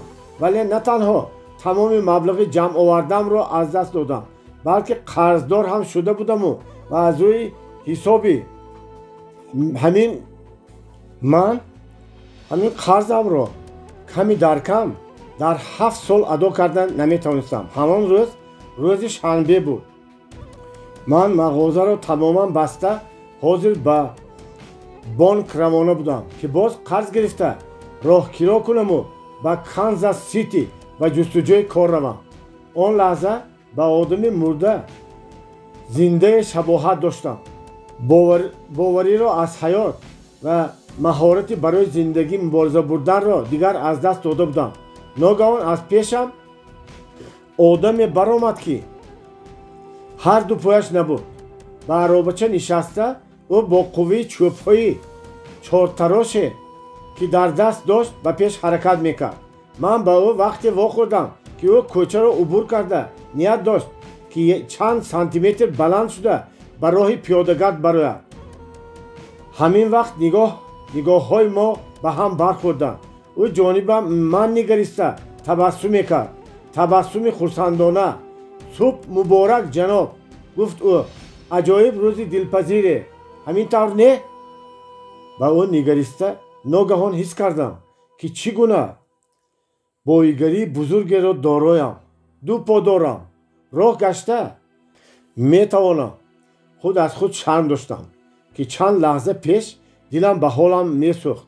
از دلم گذشت که وقتی این آدمی بیپا، خرسند و خوشبخت و از خود دلپور است، من نیست که شکر خدا دو پا دارم میتوانم آرام و آسوده باشم. این دم در طینت خود قوه بزرگی را حس کردم. پیش از این نیت داشتم که از بانک $100 قرض گیرم. اکنون باشد قرار قطعی دادم که $200 قرض میپرسم. خود به خود گفتم که در کانزاس سیتی البته کار مییابم و هم قرض گرفتم مهم کار میافتم. حاضر در ترازی او اتاق شستشویی من سخنان زیرین نوشته شده که هر پگاهی هنگامی ریشتراشی آنها را میخوانم. غم و غصه میخوردم که پای افضالی ندارم، ولی این تا وقت ادامه یافت که آدمی بیپا را دیدم. باره از ادی ریکنباکر پرسیدم که وقتی او و رفیقانش را طول 3 هفته در قایق نجات بخش از وسعت بیکناری در اقیانوس آرام بیرون میکشیدند و امید از نجات خیلی کم بود، چی سبق مهم گرفته است؟ او جواب داد سبق از همه مهم آن است که اگر به مقداری ضروری آب نوشاکی و خوراک باشد دیگر از چیزی نباید شکایت کرد. در مجله تایمز مقاله درباره سرژانت چاپ شده بود که در محاربه گواتپال پاره سناریاد به گلویش رسیده بود. بعد آنکه به او 7 مرتبه خون ریختند ولی هنوز گپ زده نمیتوانید. خط نوشته از دکتران پرسید زنده میمانم؟ بله. گپ میزنم؟ این دفعه هم جوابی قناعت بخش بود. این طور باشد جای تشویش نیست. باز او نوشت در یک پاره کاغذ چرا من و شما نیست همین لحظه اندک توقف نکنیم و از خودمان بپرسیم این طور باشد چرا تشویش کشیم؟ خیلی هم انیق است که سبب اضطراب شما خیلی ساده و عادی است. حیات ما قریب 90% از چیزهای خوب و گوارا و همگی 10% از ناخوبی ها عبارت است. اگر خواهیم که خوشبخت باشیم باید به خوبی های حیات دقت دهیم و از ناخوبی هایش اندیشه نسازیم. ولی اگر خواهیم که ما در تشویش و اضطراب باشیم، محزون گردیم، به زخم معده گرفتار شویم و آن 10% ناخوبی ها دقت داده 90% فروزانی و خرسندی را به نظر نمیگیریم. جاناتان سویفت مؤلف سیاحت گولیور یکی از افتاده‌روح‌ترین نویسندگان انگلیس بود. او آنقدر افسوس میخورد از به دنیا آمدنش که هر سال در روز تولدش لباس سیاه پوشیده به طاعت و عبادت مشغول میشد. ولی او هم دایر به قوه فوق‌العاده خرسندی سخنان عجایب دارد. بهترین دکتران دنیا گفته است او دکتر پرهیز، دکتر آرامی و دکتر خرسندی نام دارد. ما و شما میتوانیم از خدمت دکتر خرسندی هر روز و هر ساعت استفاده بریم.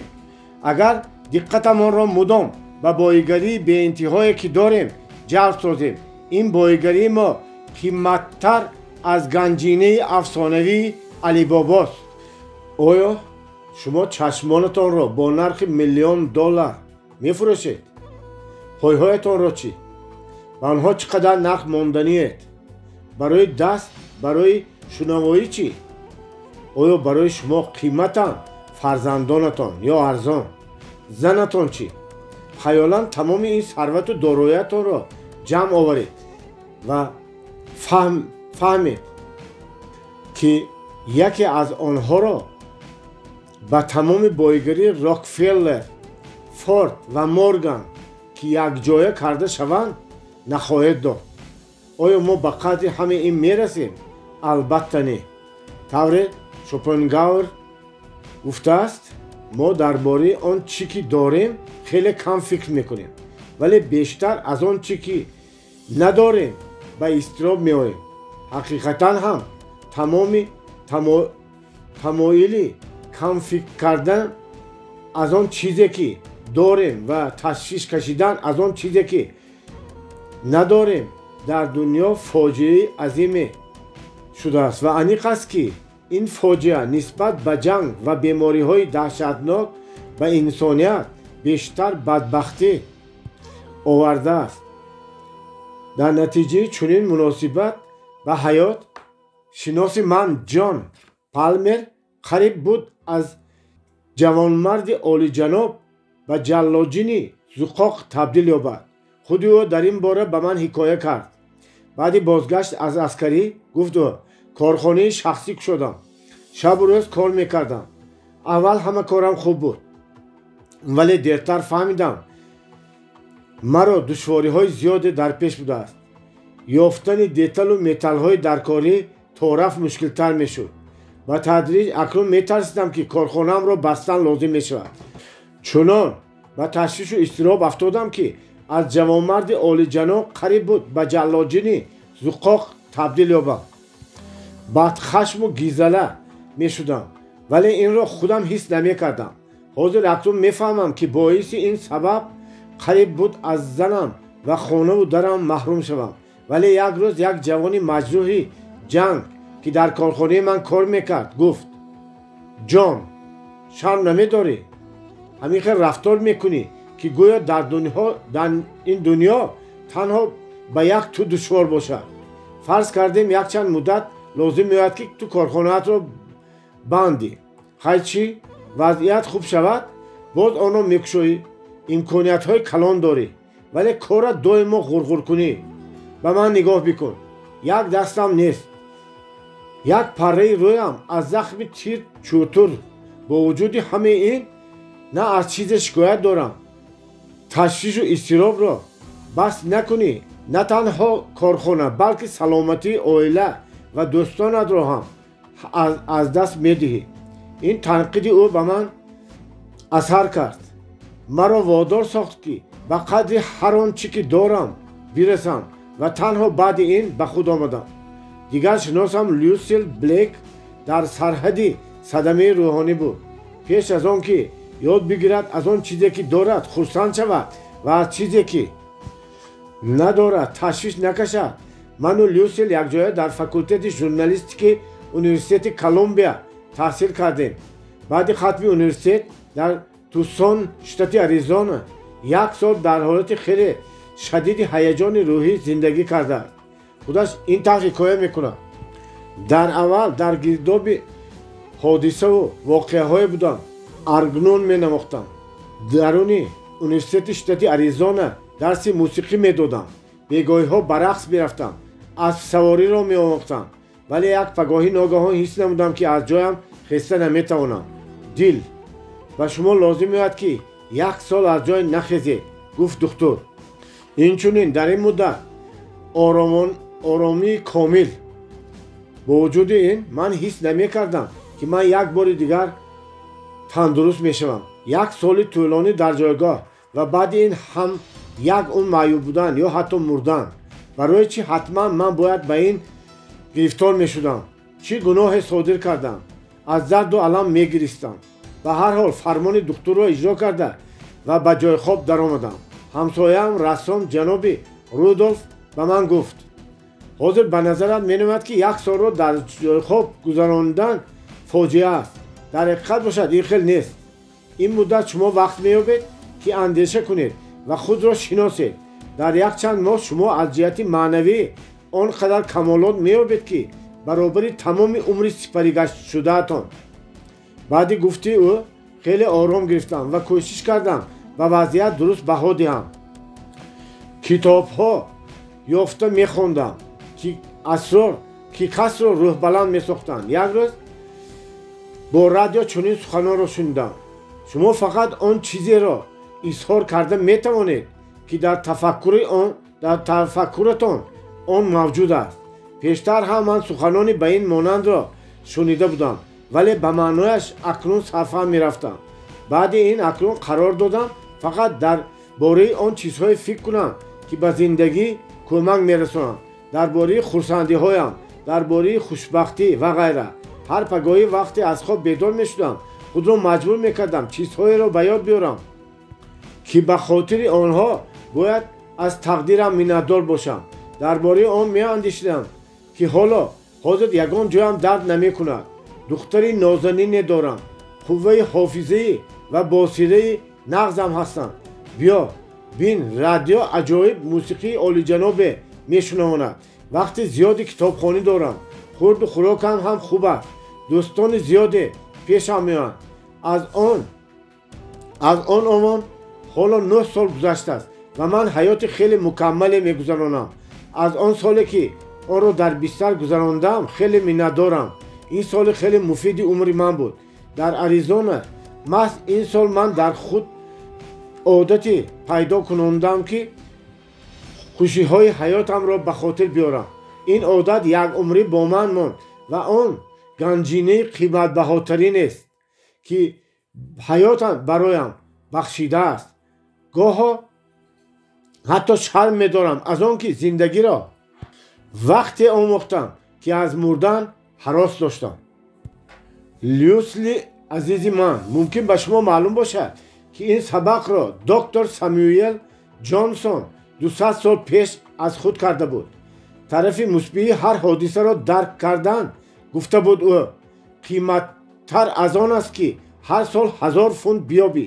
диққат диҳед, ки ин суханонро некбину зинда дили касбӣ, балки одаме ки зиёда аз 20 сол азоби камбағалӣ ва нодориро аз сар гузаронда, оқибат ба яке аз нависандагони машҳури овони худ ва ҳамсӯҳбати хеле гуворо табдил ёфтааст, гуфта буд.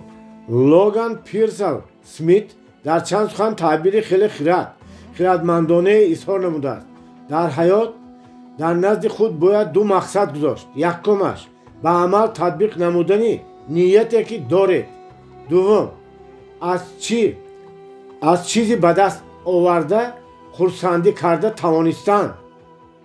фақат хиратмандтарин намояндагони одамизод ба мақсади дуюмин ноил мешаванд. шумо шояд бовар накунед, ки ин ҳатто шуштани зарфҳо ҳам касро ба илҳом меорад. агар ин ба шумо аҷоиб намояд, китоби олиҷанобро дар бораи мардонагии баргир дал, ки ман дидам мехостам ном дорад, хонед. онро зане навиштааст, ки тӯли 50 сол қариб нобино буд. ман як чашм доштам, ки он ҳам пурра захму яраҳо буд. ба зур медидам як чизро аз чизи дигар тавассути сурохаке ки дар кунҷи чапи чашмам буд фарқ мекардам. китобро вақте медидам, ки аз тарафи чап ба чашмам хеле наздик меовардам. аммо барги дал дилсӯзиҳои дигаронро нисбат ба худ рад мекард. ба касе иҷозат намедод, ки ӯро одами нимтана ҳисоб кунад. дар кӯдакӣ ӯ мисли дигарон макмакбозӣ кардан мехост, вале хатҳоро дуруст намедид. аз ин сабаб ҳам вақте дигарон хона ба хона мешуданд, ӯ ҳанӯз дар кӯча буд. ба замин хам шуда дар куҷоҳо ҷойгир будани хатҳоро меомӯхт. ба хотир мегирифт ва рӯзи дигар аз рӯи ин бозӣ мекард. дар хона китобҳои ҳарфҳояш калон-калонро бо чашмонаш чунон наздик оварда мехонд, ки гоҳе нӯги мижгонҳояш ба китоб мерасиданд. ҳамин тариқ ӯ соҳиби 2 унвони илмӣ, бакалаври санъати университети Миннесота ва магистри санъати университети Колумбия шуд. ӯ фаъолияташро аз муаллими магиб дар деҳкадаи Туин Велли, штати Миннесота оғоз намуда, соҳиби унвони профессори журналистика ва адабиёти коллеҷи августи 30 флюс штати Дикотаи ҷанубӣ гашт. дар он ҷо 13 сол кор кард. ба ғайр аз ин ӯ дар клуби заноне лексия мехонд ва дар радио барномаҳои адабиётиро мебурд. дар таҳти дил менависад ӯ: ман метарсидам ки тамоман нобино мешавам. барои ин тарсро пушти сар намудан ман худро бепарво вонамуд месохтам ва доимо кӯшиш мекардам ки хушбахт бошам. соли 1943 мӯъҷизанок буд барои Дал. дар клиники машҳури Мейо амалиёти ҷарроҳӣ гузаронданд ва баъди ин чашмони Дал акнун 40 маротиба беҳтар медидагӣ шуданд. дар пеши назари ӯ олами наву рангин кушода шуданд. барои ӯ ҳатто шустани зарфҳо ҳам аҷоиб менамуданд. ба кафки садаф бари сафеди собун бозӣ мекунам, менависад ӯ. дастҳоямро ба собуноба халонда, он ҷо дар кафам ҳубобчаҳоро мегирам ва тарафи рӯшноӣ гардонида дар ҳар ҳубобча рангинкамонро мебинам. вақте аз тиреза ба берун менигарист, гунҷишкаконро медид, ки болакони бурусёҳак ки худро афшонида беҳарос инсу онсу мепариданд. ба ману шумо бояд айб бошад ки тамоми солҳои ҳаётамон дар оғӯши манзараҳои афсонавӣ сипарӣ мешаванд. вале нобиноимон ҳамин инро намебинем ва бағоят серему аз ин ҳама ҳаловате намебарем. ҳамин тариқ агар шумо хоҳед ки ташвишу изтиробатонро пушти сар кунеду зиндагониятон орому шод гузарад, қоидаи чорумро риоя кунед. муваффақиятҳои худро ба ҳисоб гиред. нобарориҳоятонро не. боби 16 худро шиносед. ҳамеша ба худ монанд бошед ва фаромӯш накунед, дар олам чун шумо дигар одаме вуҷуд надорад. аз хонум Эдит Олред мактуб гирифтам. вақти кӯдакӣ аз ҳад зиёд шармгин будам ва даррав ба ҳаяҷон меомадам. менавишт ӯ: худ духтарчаи фарбеҳаке будам ва дар назарам рухсораҳоям аз муқаррарӣ сергӯшт менамуданд. модарам тасаввуроте дошт ки либос набояд он қадар зебо бошад. ӯ гаштаву баргашта таъкид мекард ки либоси васеъ хуб аст, танг бошад дарам медарад ва маро аз рӯи ин ҳамин ақида мепӯшонид. ҳеҷ вақт ба меҳмонӣ намерафтам. ягон машғулияту дилхушие ҳам надоштам. вақте ба мактаб мерафтам, дар ягон машғулияти варзишӣ иштирок намекардам. ҳатто аз ҳамсинфон ва муаллимони худ ҳам шарм медоштам. ба назарам менамуд ки аз дигарон фарқ мекунам. тамоман бенуру хунукрӯям. бавоираста ба одаме ба шавҳар баромадам ки аз худам калонсол буд. вале ин ҳам ба ҳаётам ягон тағйироте ворид насохт.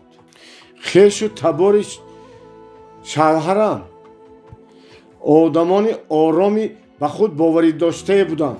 онҳо тамоми сифатҳоеро ки ман танқисӣ мекашидам доро буданд.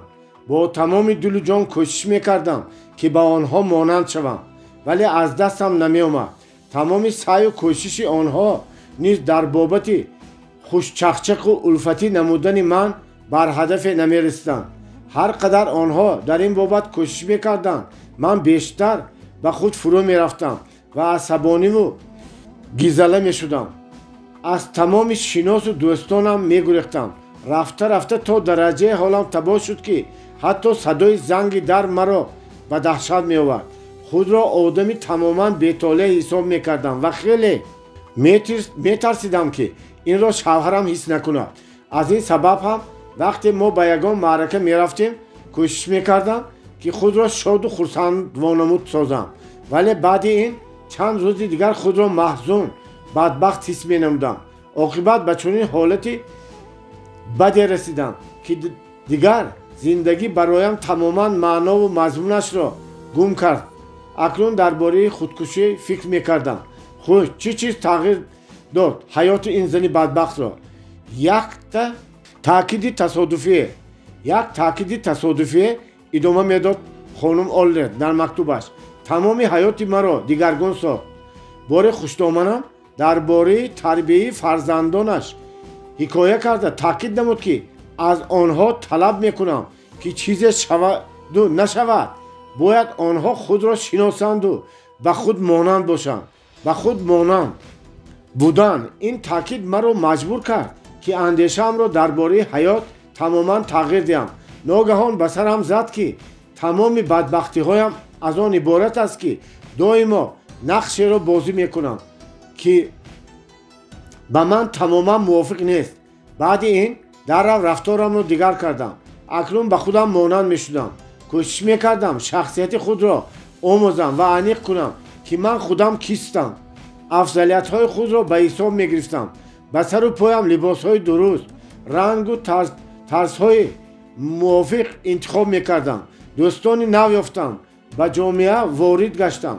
дар клубу вохӯриҳо иштирок мекардам ва ҳангоме бори аввал супоришам доданд, ки маъруза тайёр кунам, аз тарс шах шудам, вале то рафт далертар мешудам. барои ҳамин ин вақти зиёде лозим омад. аммо ҳозир ман бештар аз он хушбахту осудаам, ки як вақтҳо орзу мекардам. кӯдакони худро ҳам дар он рӯҳияе тарбия мекардам, ки зимни таҷрибаи талхи ҳаёт ба худам даст дод. чизе шаваду нашавад, ба худ монанд бошанд.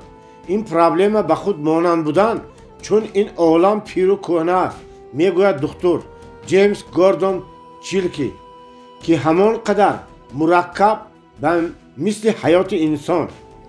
нахостани ба худ монанд будан сабаби асосии ниҳонии асабоният, гизалагиҳо ва дигар камбудиҳои рӯҳӣ мегардад. анҷело Патри оиди тарбияи кӯдакон 13 китоб ва ҳазорҳо мақолаҳо навишта. ӯ мегӯяд, бадбахттарин одам онест, ки бархилофи ҳолати ҷисмонӣ ва рӯҳияш ким кӣ ё ким чӣ шудан мехоҳад. ҷаҳду кӯшиш ба ким кӣ монанд будан беш аз ҳама дар Ҳолливуд паҳн шудааст. Сем Вуд яке аз режиссёрҳои машҳур буд ва дар Голливуд, ва ӯ ҳикоя мекунад, ки проблеми аз ҳама мушкилтарин тарбияи актёрҳои ҷавону мағрур ҳамин аст, ки онҳоро бояд маҷбур кардан то ба худ монанд бошанд. ҳамаи онҳо мехоҳанд, ки шабеҳи Лана Тернер ё Клерк Гейбл шаванд. ба тамошобин шахсияти фурӯзонии актёрҳо аллакай маълум шудааст, мегуфт Сем Вуд. тамошобин бошад, ким чизи дигар мехоҳад. то таҳияи филмҳои амсоли Алвидо ҷаноби Чинс, Зангулаҳо киро садо мекунанд. Сем Вуди солҳои дароз дар соҳаи савдои ғайринақдӣ кор мекард. вазифааш тайёр кардани ходимон буд. ӯ изҳор доштааст, ки олами сарват ва олами санъат принсипҳои ба якдигар монандие доранд. шумо ба ягон чиз ноил намегардед, агар доимо чун маймун тақлидкор бошед. ман аз таҷрибаам медонам, мегӯяд ӯ, аз ҳама муҳимаш аз одамоне, ки худро тавре вонамуд мекунанд, ки тамоман монанд нестанд, тезтар халос хӯрдан лозим аст.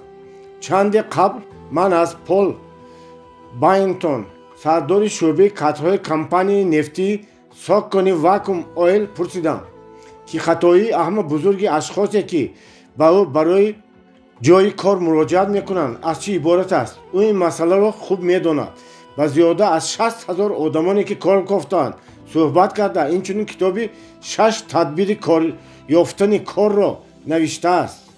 Пол Байтон чунин ҷавоб дод: хатоии аз ҳама калони корҷоён аз он иборат аст, ки аксарияти онҳо мехоҳанд худро тавре вонамуд созанд, ки дар асл он хел нестанд.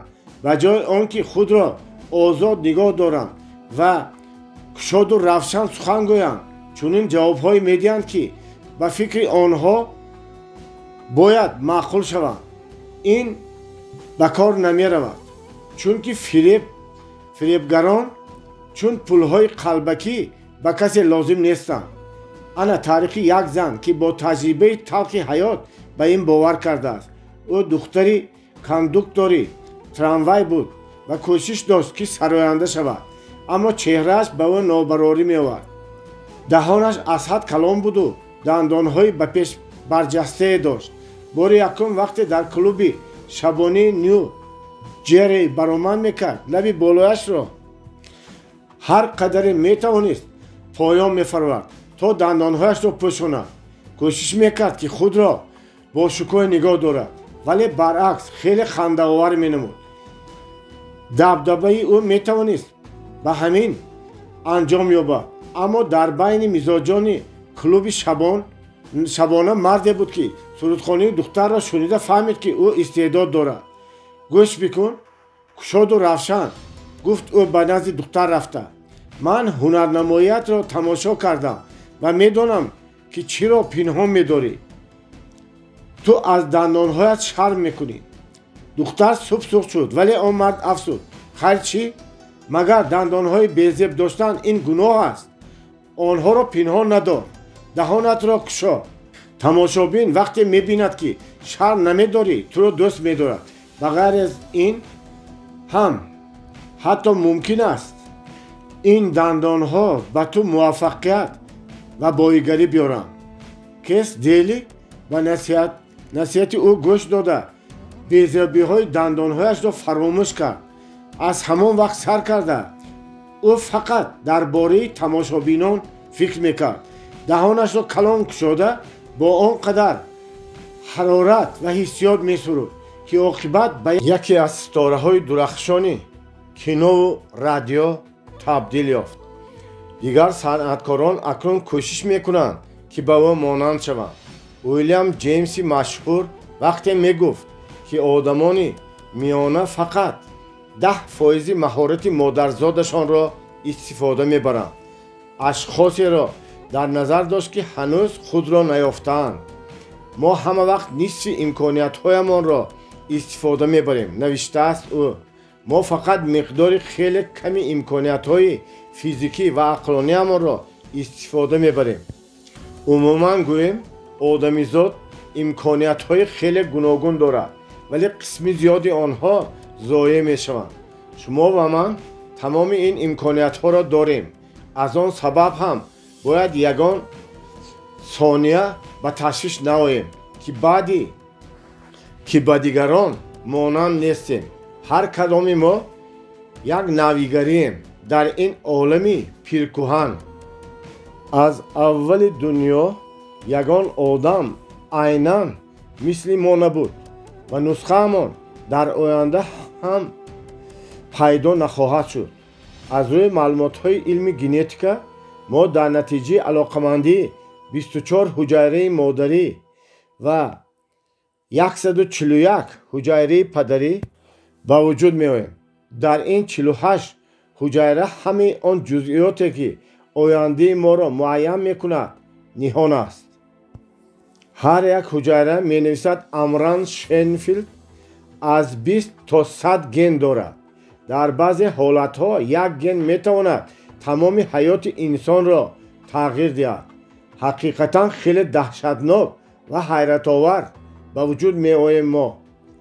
ҳатто вақте падару модарамон ба ҳам шиносо ва зану шавҳар мешаванд, аз 300 000 миллиард як имконият вуҷуд дорад ки мо айнан дар шакле ки ҳастем ба вуҷуд биёем.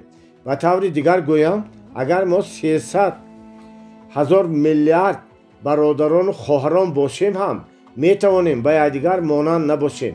шумо гумон мекунед ки ин гап тахминист? ҳеҷ гоҳ. ин факти илмиест. агар дар ин бора маълумоти иловагӣ гирифтан хоҳед, китоби шумо ва авлодатонро хонед. муаллифаш амран шенфилд.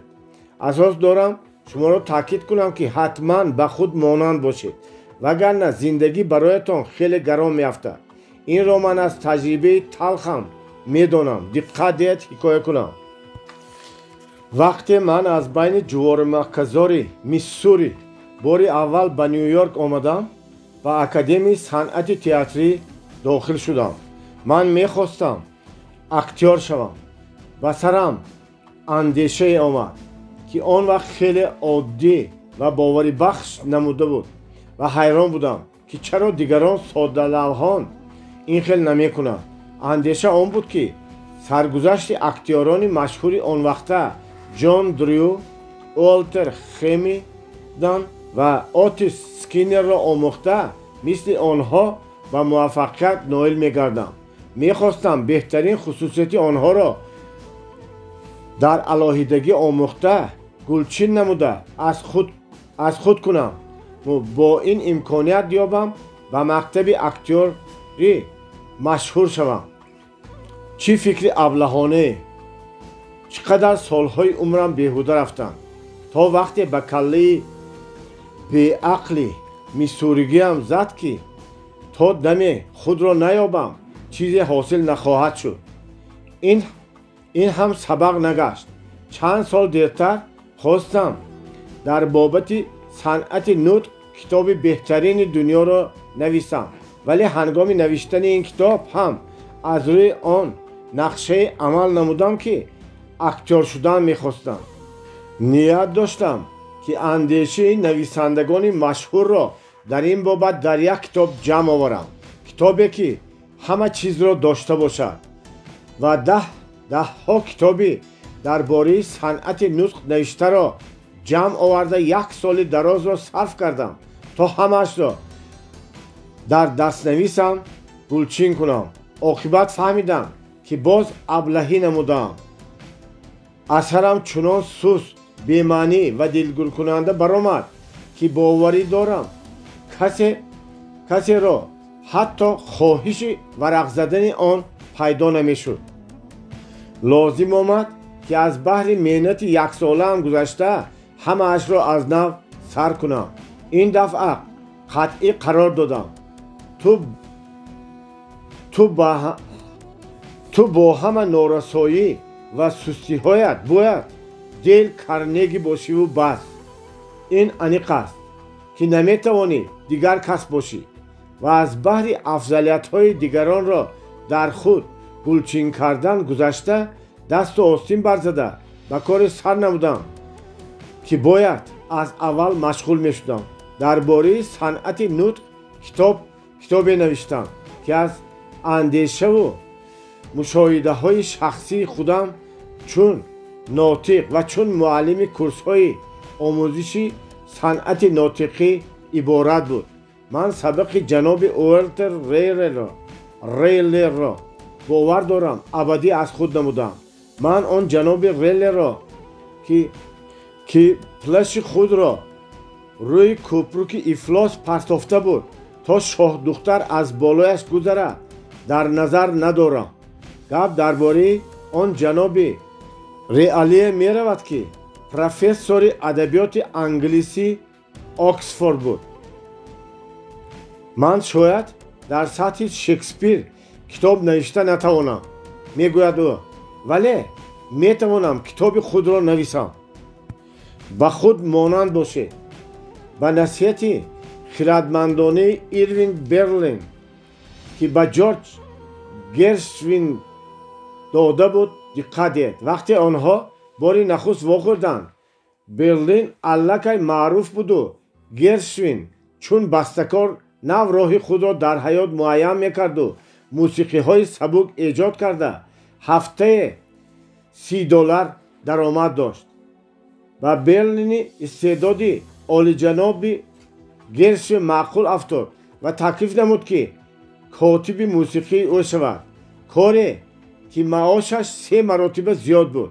ولی راضی نشوید. باز مصلحت داد او به این کار مشغول شوید. ممکن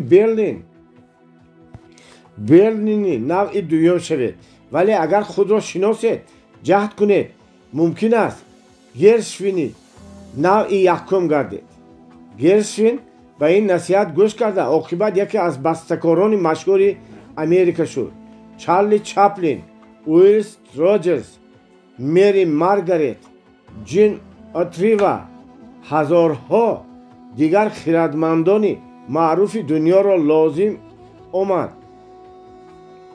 سبق را که من در این باب تصویر میکنم از خود نمایم. مثل من به آنها نیز این خیلی قیمت افتاد. وقتی چارلی چپلین به کینو آمد، در ابتدا تهیه‌گران او را مجبور میکردند که به مسخره‌بازان مشهوری همان وقته نیمیز تقلید کند، ولی او یگان موفقیت به دست نیاورد تا خصوصیت‌های خاص خود را دریافت نکرد. باب خوب نیست همین را از سر گذراند.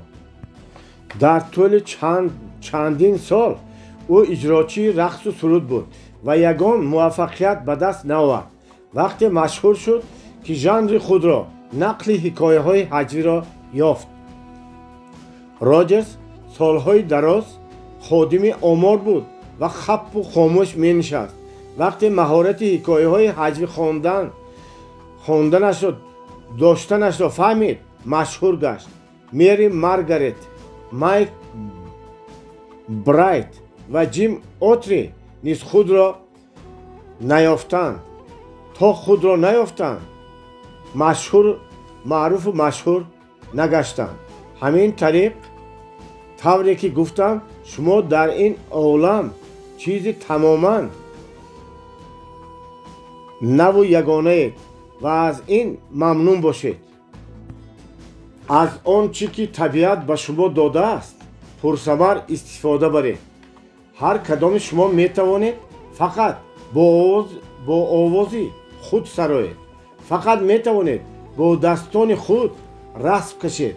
باید همان خیل باشه که محیط و خصوصیت اجدادیتان آفریده است.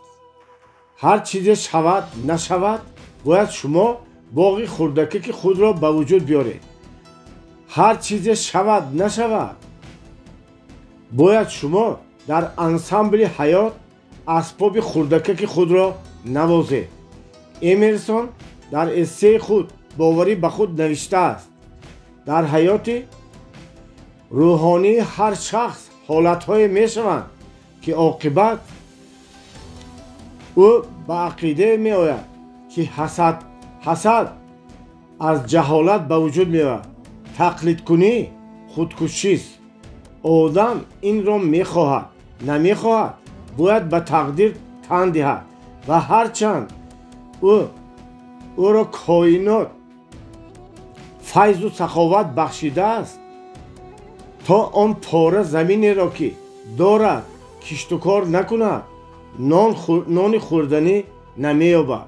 نیرویی که انسان در طینت خود دارد حتی در طبیعت موجود نیست و تنها خود او بعد از سنجش‌های حیات گذشتن می‌فهمد که به چه قادر است. خواهید که به حیات طور مناسبت نمایید که آرام و بی‌تشویش باشید. قاعده پنجم را رعایت کنید. به دیگران تقلید نکنید. خود را یابید و به خود مانند باشید. باب 17 به شما لیمو دهم آن را به لیمو آبی شیرین تبدیل دهید. هنگام کار در بالای این کتاب باره به دارالفنون چیکاگو رفتم و با رکتور آن رابرت مرنارد هاتچینز صحبت کردم. از او پرسیدم که تشویش و هیجان را چطور پشت سر میکنم. جواب داد: من همه وقت کوشش میکنم از روی مصلحت جولیوس روزنوالد پرزیدنت فرمای سیرس روبیک اند کمپانی وقتی به شما لیمو میدهم آن را به لیمو آب شیرین تبدیل دهید عمل کنم. عیناً همین خیل رفتار داشت پداگوگ مشهور. شخص ابله دیگر خیل رفتار میکرد. اگر بیند که حیات به او لیمو داده است خود را از دست داده میگوید: مرا نابراری پیش آمده است، دیگر علاج ندارم و از زندگی شکایت کردن رحم دیگران را نسبت خود بیدار کردن میگیرد. اما وقتی قسمت به آدم عاقل لیمو میدهد او میاندیشد از این نابراری چی سبق گرفتن ممکن است، وضعیت را چطور میتوان بهتر کرد. این لیمو را چگونه میتوانم به لیمو آب شیرین تبدیل داد؟ روانشناس معروف آدولف ادلر که تمام حیاتش را به آموزش نیروی داخلی آدم بخشیده است اعلام می‌دارد که یکی از خصوصیت‌های غیرعادی انسان این مهارتی همه این منفی‌ها را به مثبت تبدیل دادن اوست. حالا به شما قصه عجایب و مراقب‌آور یک زنی شناسم را حکایت میکنم که عیناً همین رفتار کرده بود. او تلما توپسون نام دارد. در آن جنگ حکایت کرد او شوهر مرا به لاگر حربی تعلیمی نزدیکی بیابان ماخاوس شتات نیو مکسیکو به کار فرستادند.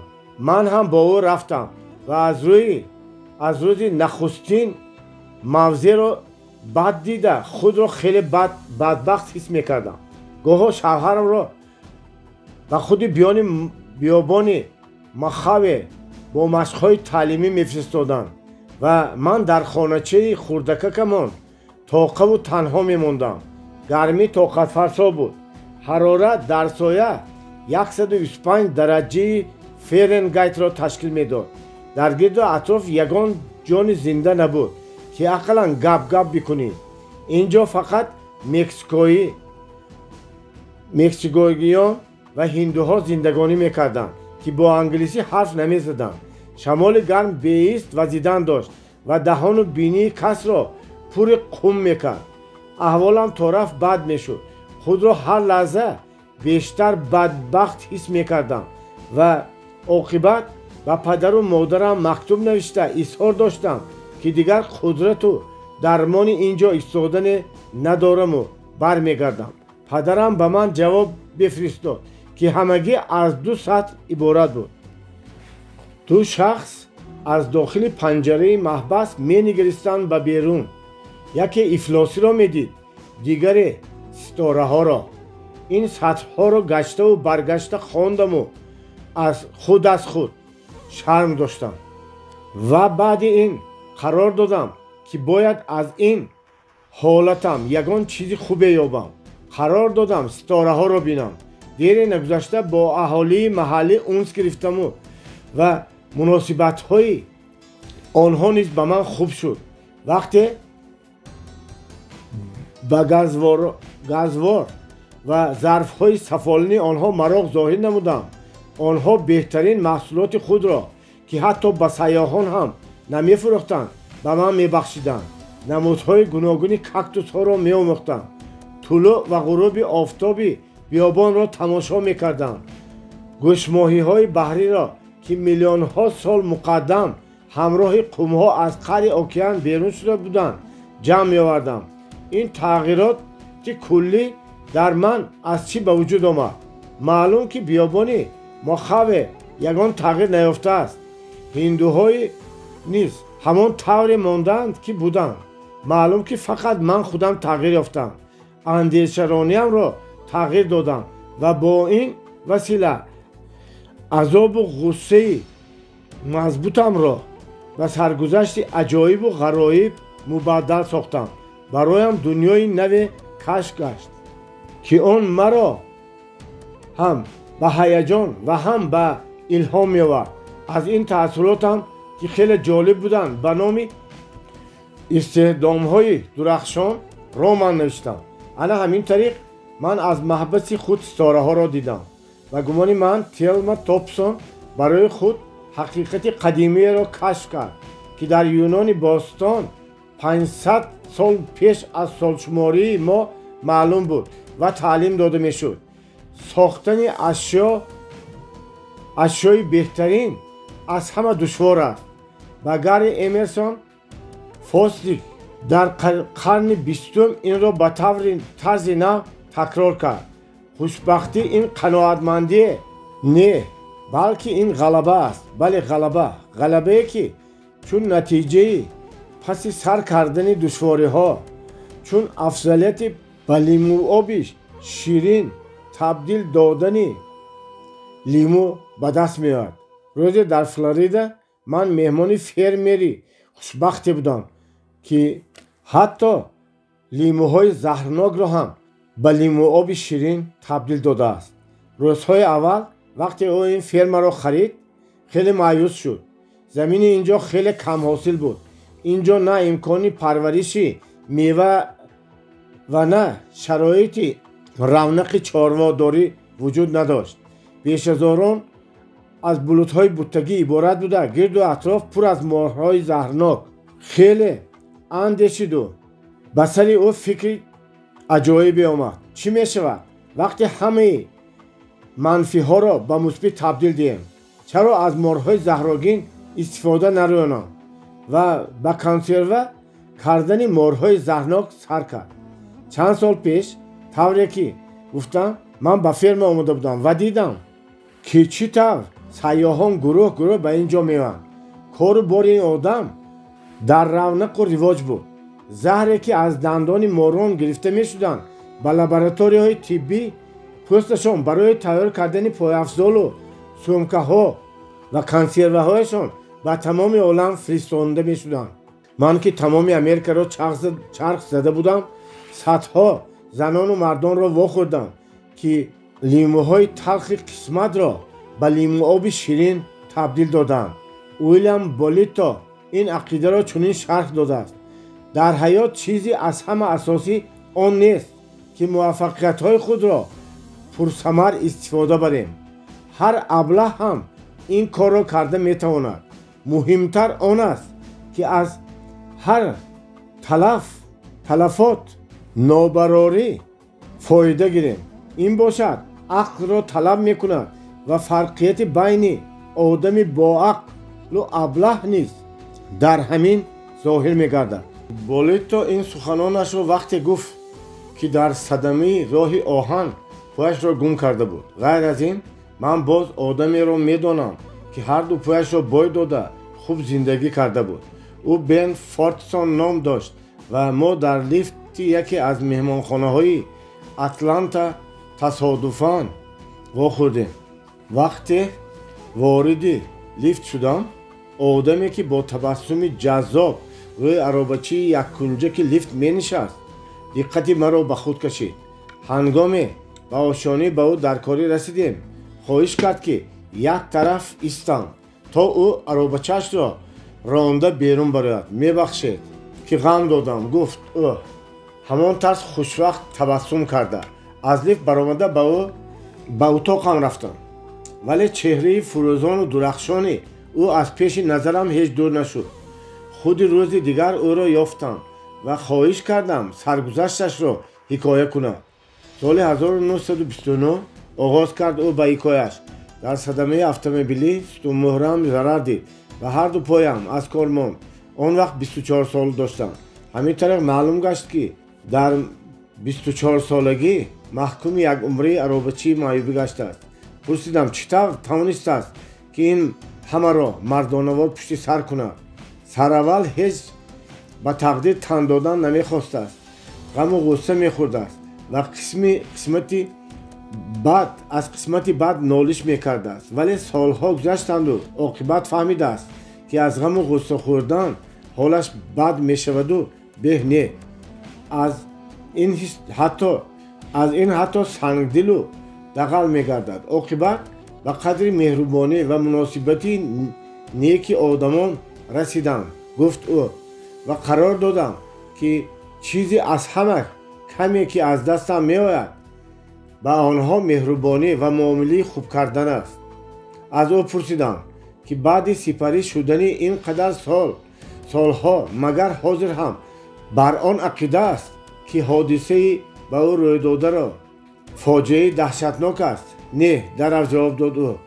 ҳозир ман ҳатто қариб хурсандам ки чунин ҳодиса рӯй додааст. ва ҳикоя кард ки баъди пуштисар кардани ин азобу душвориҳо ба назараш намудааст ки дар дунёи дигаре зиндагӣ дорад. ба китоб дил бастааст. тӯри 14 сол зиёда аз 1400 китоб хонду аз онҳо дар пеши назараш уфуқҳои нав намоён гаштанд. ҳаёташ маънову мазмуни дигар пайдо кард. акнун мусиқиро میفهمیدگی شد. از سیمفونی هایی که پیش عموما نمیفهمید اکنون به وجد می آمد. ولی تغییرات از همه اساسی آن بود که اکنون وقتی اندیشه‌رانی داشت. اکنون می توانست اندیشه‌رانی نماید و به معنای اصلی حیات سرفهم رود. می گفت او اکنون فهمیدم که آن جهل و تلاش هایی که پیشینه من اساساً بیفایده بودند. توسط آموزش او به سیاست رغبت پیدا کرد. پرابلم های جمعیتی را آموخت و از روی اروباچه‌اش نشسته در جلسه ها سخنرانی کرد. به تدریج او با آدمان زیاد شناس شد و او را نیز بسیاری ها شناختند. حالا بیل فارکسون کاتب شتات جورجیا است. طول 25 سال اخیر من راهبر کورس کلانسالان نیویورکم.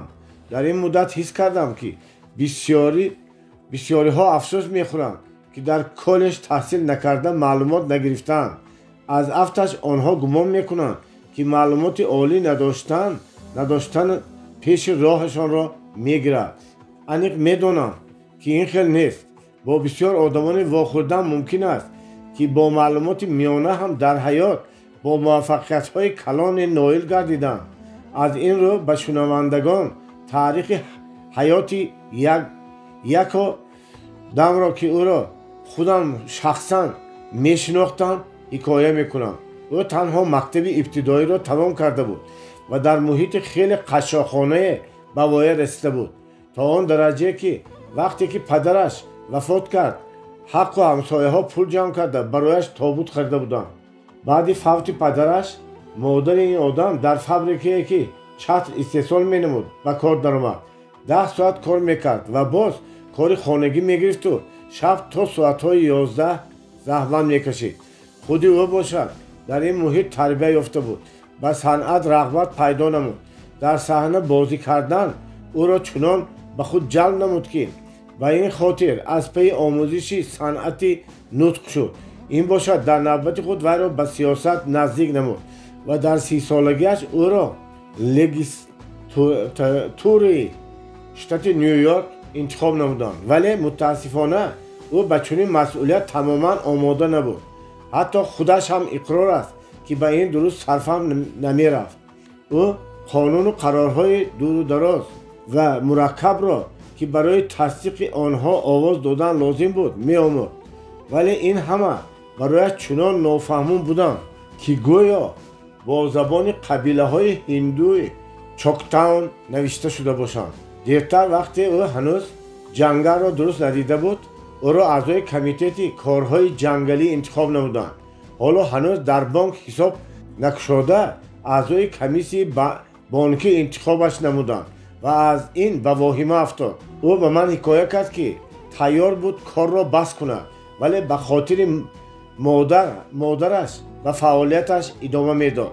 از ناعلاجی لازمش آمد که هر شبانه روز 16 ساعت کار کند تا لیموی جهالت خود را و لیمو آب شیرین معرفت تبدیل دهد.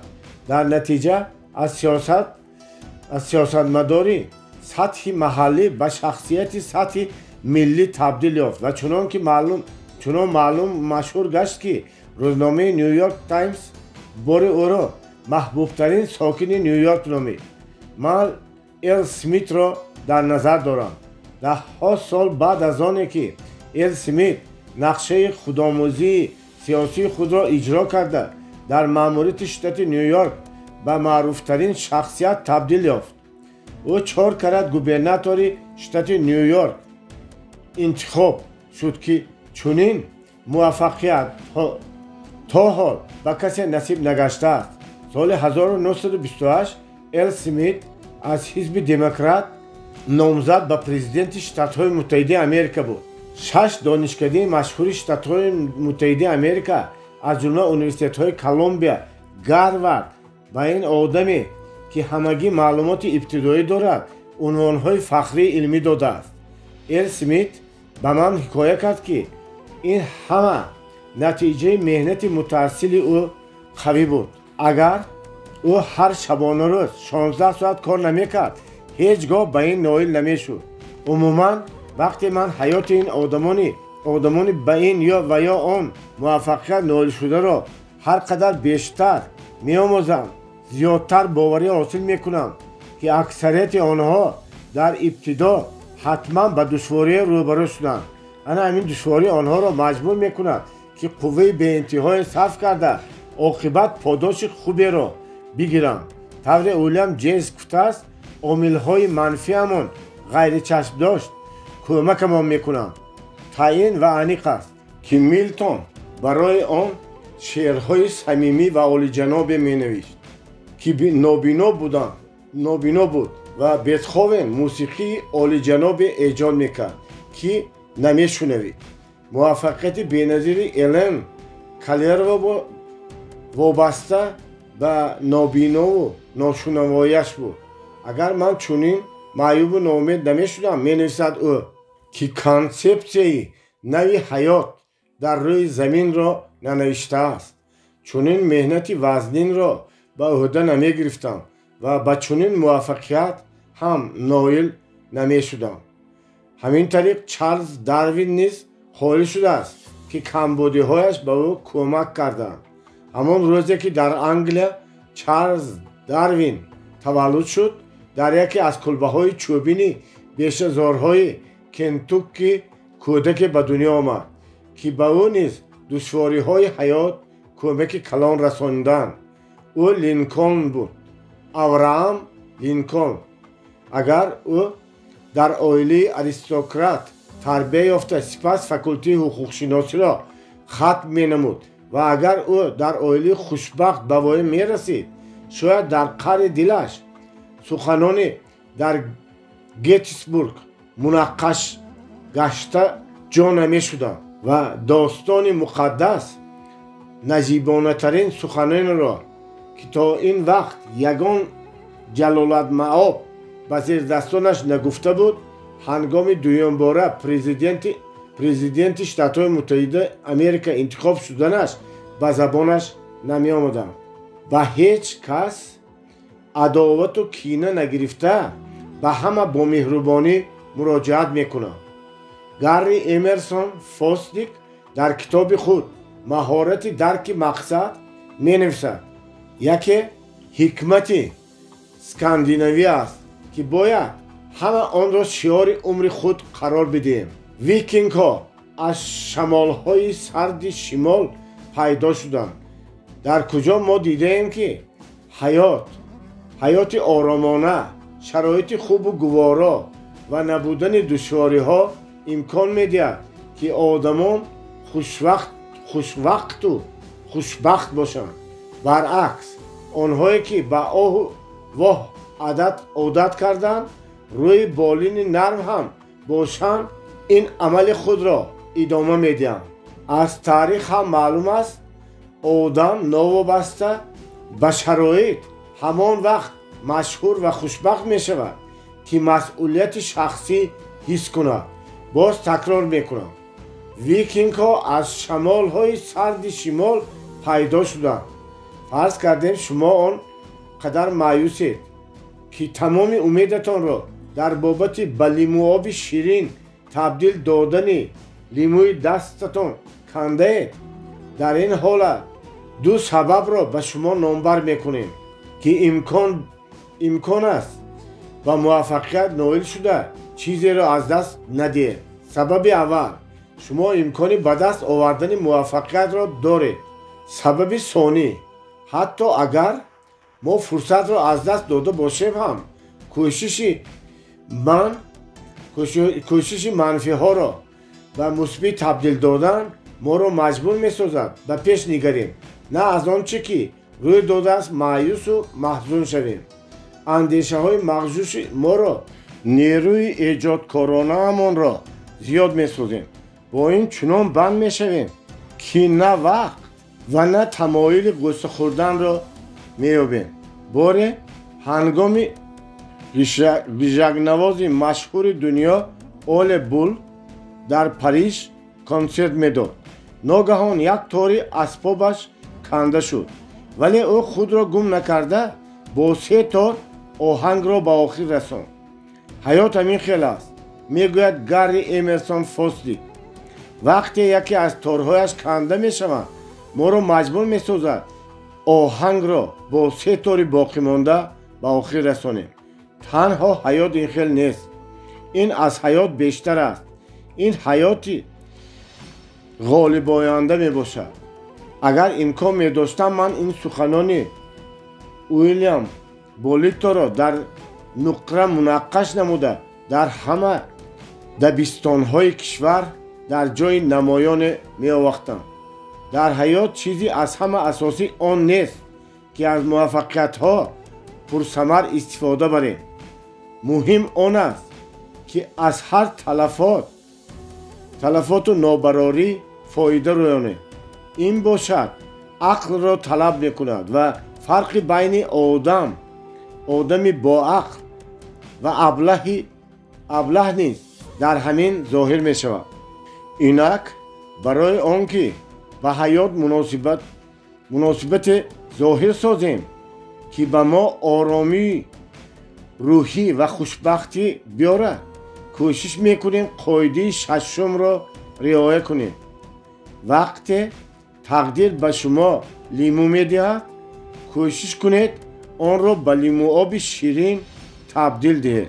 باب 18 مایوسی را چطور در 14 روز تبابت کردن ممکن است.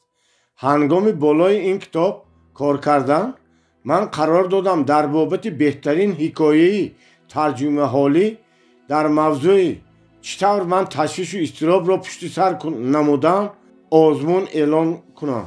مکافات یکم در حجم $200 3 حکم تعیین گشته بودند. اتسی ریکنباکر پرزیدنت کمپانی ایسترن لاینز، دکتر استوارت مکلند پرزیدنت دانشگاه مموریالی به نام لینکلن و کالتنبرگ شارح سیاسی رد.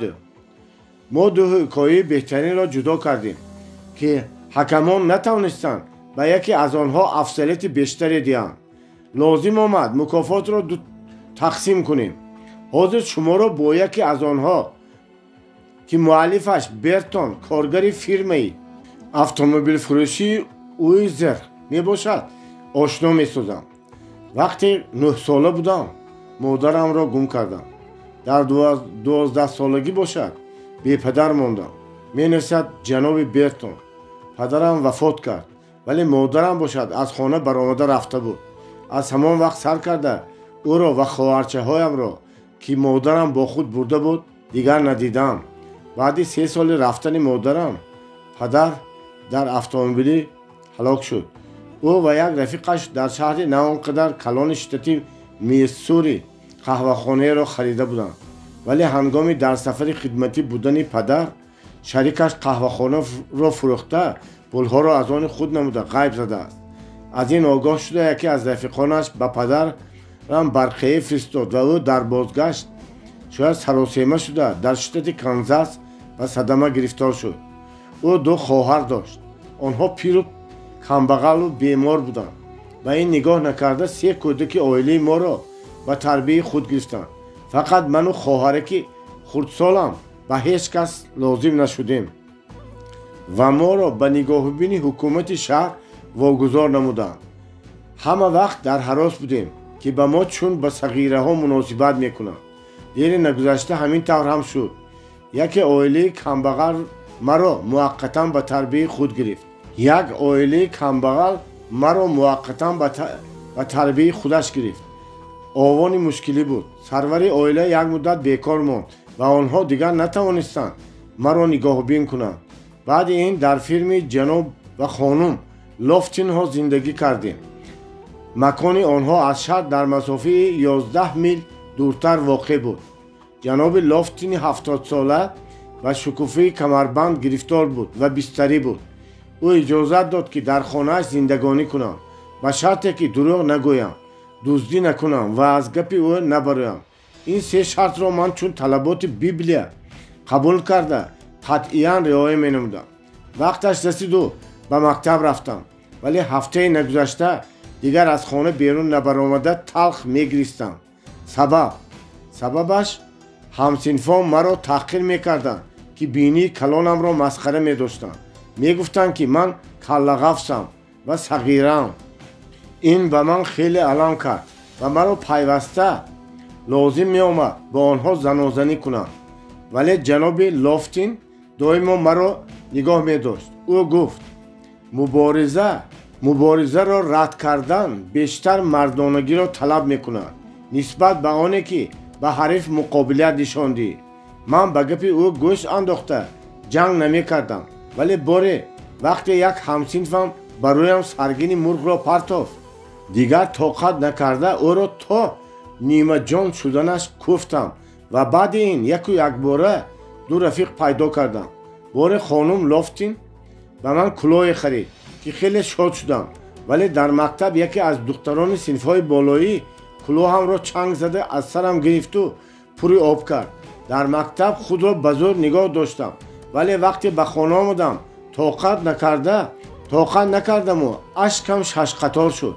ана ҳамин вақт хонум Лофтин маро ором карда истода маслиҳат дод, ки чӣ тавр ташвишро аз худ дур ва душманро дӯст кардан мумкин аст. ӯ гуфт, Ралф, ҳеҷ кас туро таҳқир ва хафа намекунад, агар ба одамон рағбат зоҳир созӣ ва доимо кӯшиш намоӣ, ки ягон кори хубе бикунӣ. ман ба маслиҳати ӯ гӯш андохтам. ба ғайр аз ин кӯшиш мекардам, ки хуб хонам ва дере нагузашта дар синфамон яке аз донотаринҳо шудам. вале касе ба ман ҳасад намебуд, чунки кӯшиш мекардам ба ҳама кӯмак расонам. ба чанд ҳамсинфи худ дар нақли хаттӣ навиштан ва ба дигарон дар иншои маъруза ёрдам расондам. як ҳамсинфам шарм медошт, ки ба волидонаш бигӯяд, ки назди ман ба дарстайёркунӣ меояд ва шикор меравем, гуфта наздам меомад. ҳамин тариқ на танҳо ба ҳамсинфонам, балки ба дигарон низ кӯмак мерасондам. аз ҳамсояҳо ду кас фавтиданд, ду фермери пир вафот карданд ва як занакро шавҳараш партофта рафта буд. дар 4 оила ман ягона мардина монда будам ва ба ҳамаи онҳо каму беш хизмат карда мекардам. ҳезу мешикастам, гов меҷӯшидам, гову моро обу хӯрок медодам. ҳама маро дӯст медоштанд, дуои нек медоданд ва чун одами худӣ қабул мекарданд. ҳамаи онҳо ҳиссиёти худро амалан вақте нишон доданд, ки ман аз хизмати ҳарбӣ баргаштам. рӯзи якум баъди ба дидори ман барои аёдат зиёда аз 200 нафар фермерҳо омаданд, ки як қисми онҳо зиёда аз 200-300 мил масофаро тай зада буданд. ҳамаи онҳо самимона хурсандӣ мекарданд. хулоса ман хеле кам ташвишу изтироб доштам, чунки доимо банди ба дигарон кӯмак расондан будам. ин ба ман хурсандии беинтиҳо меовард. ана 30 сол мешавад, ки касе маро таҳқир намекунад. зинда бод ҷаноби Бертон. ӯ медонад, ки чӣ тавр дӯст пайдо кардан мумкин аст. инчунин ӯ медонад, ки чӣ тавр ташвишу изтиробро пуштисар намуда аз ҳаёт ҳаловат бурдан мумкин аст. доктор Фрэнк Луп аз Сиэтли, штати Вашингтон низ айнан ҳамин хел рафтор менамуд. таи 23 сол ӯ бемори бистарӣ буд, артрит. аммо чӣ тавре ки хабарнигори рӯзномаи Сиэтл Стар Стюарт Уитхаус навиштааст, ман борҳо ба ҷаноби Луп суҳбат кардам ва мисли ӯ одамдӯстро, ки аз зиндагӣ ҳаловат мебарад, надидаам. худ чӣ тавр маъюби бистарӣ метавонад аз ҳаёт ҳаловат барад? ба ихтиёри шумо ду фарзияро пешниҳод мекунам. ӯ доимо аз ҳаёт шикоят намуда дигаронро маҳкум менамуд. не, ӯ ҳисси раҳму шафқати дигаронро ба худ ҷалб месохт. не, ӯ хушбахтии ҳаётро аз он тахсис карда буд, ки гуфтаи шоҳзода Уэльс «Ман хизмат мекунамро» шиёри ҳаёташ қарор дода буд. доктор Луп ному насаб ва нишонии маъюбонро дарёфт карда ба онҳо мактубҳои тасаллубахш менавишт. ӯ ҳатто клуби маъюбон ва дертар ҷамъияти онҳоро созмон дод. дар бистар дароз кишида доктор Луп ҳар сол зиёда аз 1400 мактуб менавишт ва бо ин қадар одамони маъюб ҳамсӯҳбат мегашт ва як қисми дигари онҳо китобҳо дарёфт менамуд. чист фарқияти байни доктор Луб ва бисёр одамони дигар? фарқ дар он ки тинити Луб саршори мақсади олӣ, кори наҷибона аст. ана тасдиқи ҳайратоваре ки ба қалами психиатри машҳур Алфред Адлер тааллуқ дорад. ӯ ба мизоҷони худ ки гирифтори маъюсӣ буданд гуфта буд: шумо метавонед дар тӯли 14 рӯз табобат ёбед, ба шарте ки ин тавсияро риоя кунед. кӯшиш кунед ҳар рӯз дар бораи он андешед ки чӣ гуна кори некеро карда метавонед. ин чунон ғайриоддӣ менамояд ки лозим медонам аз китоби ӯ барои шумо ҳаёт чӣ маъно дорад 2 саҳифаро иқтибос биёрам. маъюсӣ, менависад Адлер, мисли ғазаби ниҳониест ки ба муҳити атроф равона гашта бошад. он беморист. шахси бемор барои он ки нигоҳубин, дастгирӣ ва таваҷҷӯҳ бинад, худро афтодарӯҳу талхком нишон медиҳад. хотири нахустини мизоҷ тақрибан чунин аст. ба хотир дорам рӯи кат дароз кашида мехостам, вале он ҷо бародарам хоб буд. чунон фарёд задам ки маҷбур шуд бархезад. ашхоси гирифтори маъюсӣ доимо моили онанд ки бо худро куштанӣ интиқом бигиранд, вале чорабинии нахустини духтур бояд он бошад ки барои ин амал сабабе намонад. шахсан ман барои паст кардани шиддати вазъияти умумии бемор қоидаи аввали табобатро пешниҳод мекунам. ҳеҷ вақт коре накунед ки онро намехоҳед. ин хеле хоксорона менамояд, вале ман ҳамин хел гумон мекунам ки ин ҷо асли масъала ниҳон аст. агар шахси ба маъюсӣ гирифторӣ имкон дошта бошад ки он кореро ки мехоҳад иҷро кунад, пас киро метавонад айбдор созад? барои чӣ мехоҳад интиқом ситонад? агар ба театр рафтан хоҳед, марҳамат, мегӯям ман ба ӯ. рафту дар нисфи роҳ хоҳишатон дигар шавад, баргардед. ин вазъияти аз ҳама беҳтарин аст барои одамизод. ин тамоми майлҳои мизоҷро қаноатманд месозад. ӯ мисли подшоҳ аст. чӣ коре ки хоҳад, ҳамонро мекунад. аз тарафи дигар ин ба тарзи ҳаёти ӯ дарафт ҷо мешавад. аслан ӯ ният дорад дигаронро айбдор созад, вале вақте ки дигарон ба ӯ муқобилат нишон намедиҳанд, дигар ба ин имконият намемонад. ин қоида хеле кӯмак мекунад ки дар байни мизоҷони ман ягон то ҳодиса и бад рӯй надодааст. баъзан одатан мизоҷон мегӯянд ки ман ҳеҷ кор кардан намехоҳам. ман барои ин суол ҷавоб додан аллакай омодаам, чунки онро бисёр шунидаам. хайр, ягон кореро ки ба шумо маъқул нест накунед. гоҳ мизоҷон мегӯянд ман мехоҳам то бегоҳӣ дароз кашам. медонам ки агар иҷозат диҳам, ин даррав ба дилаш мезанад, вале агар зид бароям, ҷанҷол мехезонад. хубаш розӣ шудан боз қоидаи дигаре аст ки он ба тарзи ҳаёт таъсири бевосита мерасонад.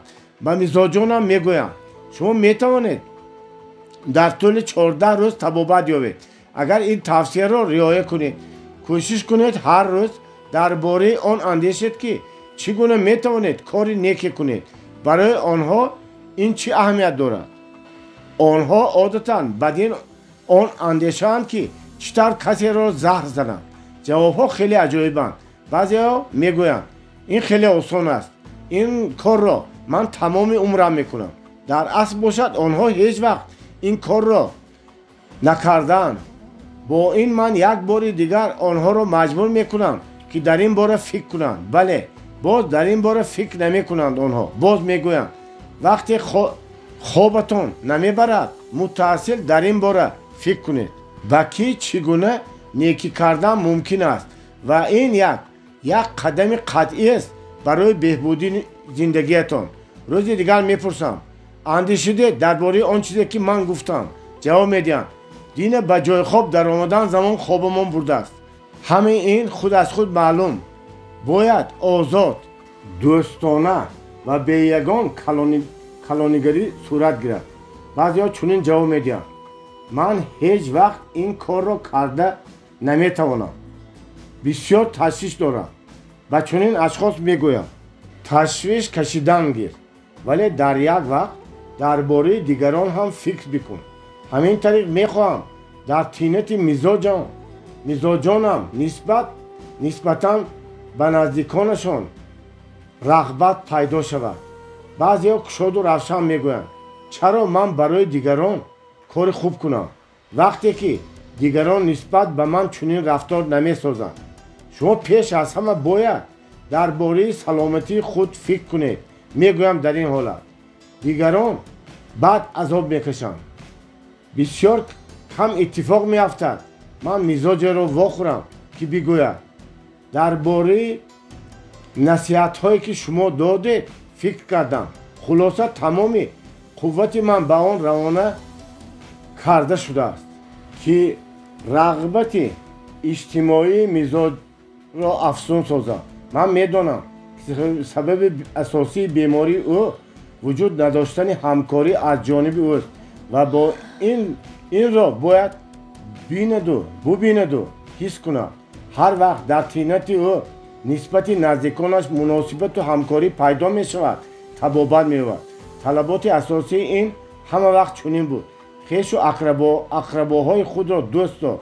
حقیقتا هم آدمی که خویش و اقربای خود را دوست نمی دارد در حیات به دشواری های زیادی گرفتار می شود و دیگران نیز ضرر می آورد. انا در بین همین آدمانند بی‌براران حیات.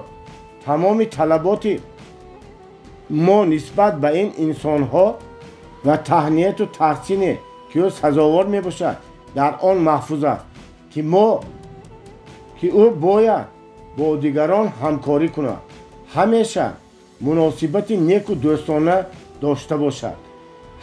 همسفر صادق باشد در محبت و حیات عائلوی.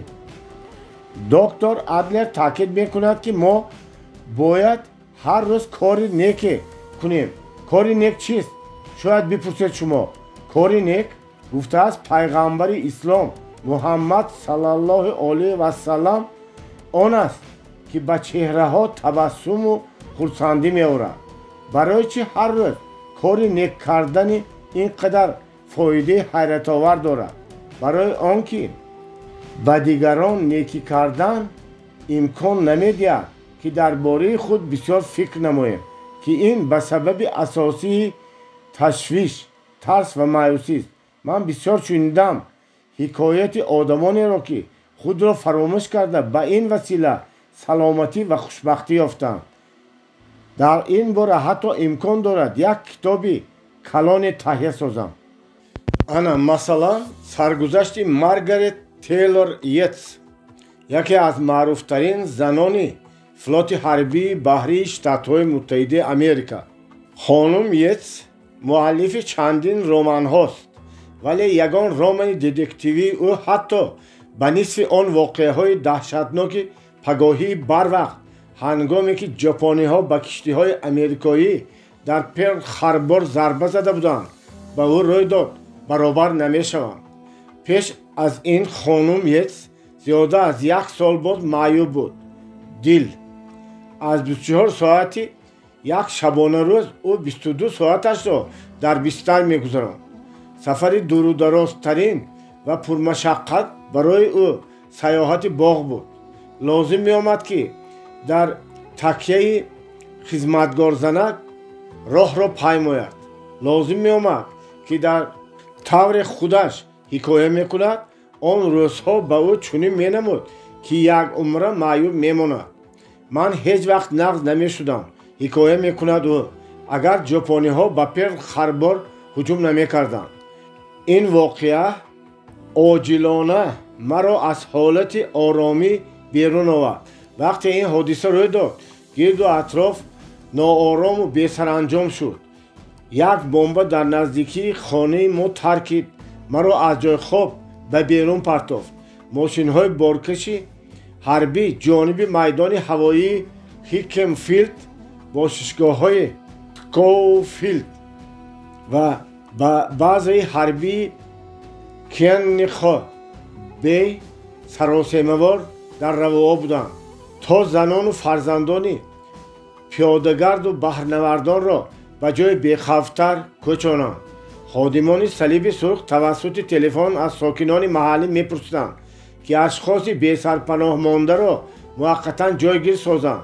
бисёрҳо медонистанд, ки ман дар паҳлӯи бистарам телефон дорам ва аз ман хоҳиш мекарданд, ки хабарҳои муҳимро ба ину он расонем. ман тамоми маълумотҳоро дар бораи дар куҷо ҷойгир кунондани занону фарзандони ҳарбиён ҷамъ меовардам ва хизматчиёни ҳарбӣ фаҳмонида шуда буд, ки оиди дар куҷо ҷойгир кунонда шудани зану фарзандонашон метавонанд ба ман муроҷиат кунанд. дере нагузашта ман фаҳмидам, ки шавҳарам капитани ранги дуюм Роберт Рейл Йетс зарар надидааст. аз ин бештар рӯҳ гирифта кӯшиш мекардам он занонеро, ки аз тақдири шавҳаронашон бехабар буданд, дилбардорӣ диҳам. онҳоеро, ки шавҳаронашонро аз даст дода буданд, ором созам. ин гуна занон ҳам кам набуданд. он вақт зиёда аз 2117 нафар афсару аскарон ба ҳалокат расида, 960 нафар беном нишон гум шуда буданд. сараввал дар ҷои хоб дароз кашида ба зангҳои телефонӣ ҷавоб медодам. сипас ин амалро нишаста иҷро мекардагӣ шудам. оқибат ба ин кор чунон дода шудам, ки акнун хеста дар паси миз менишастам. ба нигоҳубин ва тасаллои одамони аз ман зиёд талафот дида машғул гашта дарди худро пурра фаромӯш кардам. аз ана ҳамон давра сар карда то ба имрӯз ман дар ҷойгоҳ фақат ҳамон 8 соат ором мегузаронам, ки барои хоб ҷудо карда шудааст. ҳозир худ ба худ меандешам, ки агар ба ҷопонҳо ба пер харбор ҳамла намекарданд, мумкин ман як умрӣ маъюб мемондам. охир он вақт дар ҷойгоҳ дароз кашидан ба як одати муқаррарии ман табдил ёфта маъқулам шуда буд. доимо ба хизматам омода будам ва акнун мефаҳмам, ки иродаамро, маҳорати барои тандурустӣ мубориза бурданамро ба тадриҷ гум мекардам. ҳуҷум ба пер харбор аз фоҷиаҳои бузургтарини таърихи амрикост, вале шахсан барои ман он яке аз воқеаҳои муҳими ҳаётам буд.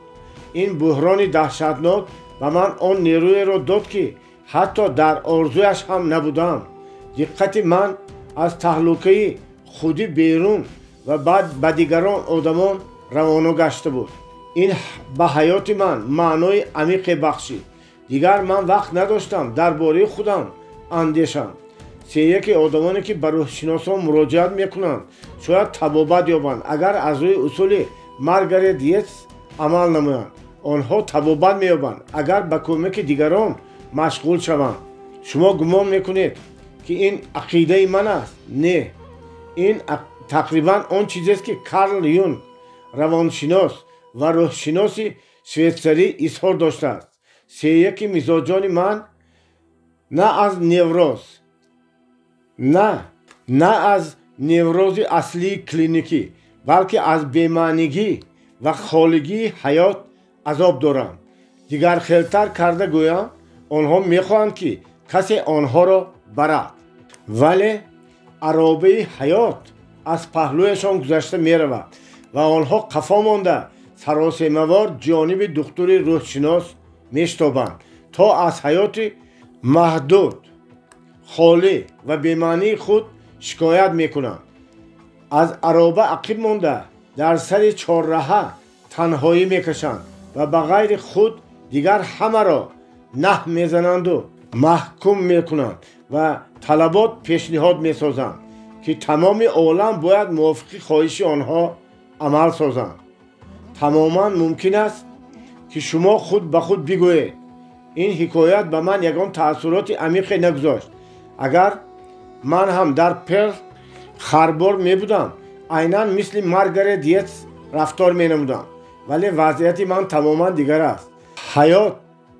حیاتم عادی و حزن‌آور. هر روز 8 ساعت با کاری بی‌معنی و دلگیر کننده مشغولم. در حیات من یگان واقعه هیجان‌آور روی نمی‌دهد. در این حال چگونه می‌توانم با کمک دیگران مشغول شد و چرا باید به دیگران کمک رسانم؟ به من از این چی فایده؟ این سوال واقعا هم قبول است. حالا کوشش میکنم به آن جواب گردانم. بله، بگذار حیات شما یک رنگ باشد، ولی هر روز با آدمان زیاد وا میخورید که برای آنها چیکار میکنید؟ از پهلویشان گذشته میروید یا میکشید؟ بفهمید که آنها یگان پرابلمی دارند. مثلا هر روز شما خطکشان را وا میخورید. او هر سال صدها میل مسافه را طی میزند تا برای شما خدمت رساند. آیا شما یگان بار مرا ظاهر نمودید که او در کجا زندگانی میکند؟ چند فرزند دارد؟ شما از او پرسیدید که کارش مراقاور است یا دلگیر کننده؟ با او معقول است یا که نه؟ شما هر روز با فروشنده جوانی مغازه بقالی یا کهنه‌دوزی که در یک کنجک نشسته توفلی‌هایتان را تا یلقا زدنش تازه میکند و میخورید. آنها همه آدمند. هر کدام پرابلم‌های خود، جهد و کوشش خود را دارند. آنها نیز میخواهند صحبت و چخچخ کنند. ولی آیا یگان وقت به آنها چنین امکانیت را داده؟ شما یگان بار صمیمانه به حیات آنها مراق ظاهر نموده؟ انا همین را من در نظر دارم. باید همه ما در کوشش آن باشیم که عالم را، حیات را زیبا کنیم. هر کس اقلا عالم هستی خود را با این از خودی پگاه از معامله با آدمانی که آنها را میدانید و میشناسید سر کردن ممکن است. این به شما چی میآورد؟ باور کنید خوشبختی بزرگه، قناعتمندی بزرگه که میتواند شما را ممنون و مسرور نماید. ارسطو این رفتار را ایگویسم معرفتناکانه نامیده است. زردشت گفته است به دیگران نیکی کردن وظیفه حتمی نیست، زیادتر است. خرسندی است که سلامتی را به میکند و خوشبختی را تقویت میبخشد. بنجامین فرانکلین باشد این را خیلی عادی و ساده خلاصه میکند. وقتی به دیگران نیکی میکنید میگوید او در نوبت اول به خودتان نیکی میکنید. از روی عقیده من می نویسد هنری لینک، دیرکتور مرکز روحشناسی نیویورک. یگان کشفیات پسیکولوژی این معاصر از اثبات علمی آن که برای خود عمل کنی و خوشبختی خود را قربان کردن ممکن است مهمتر نیست.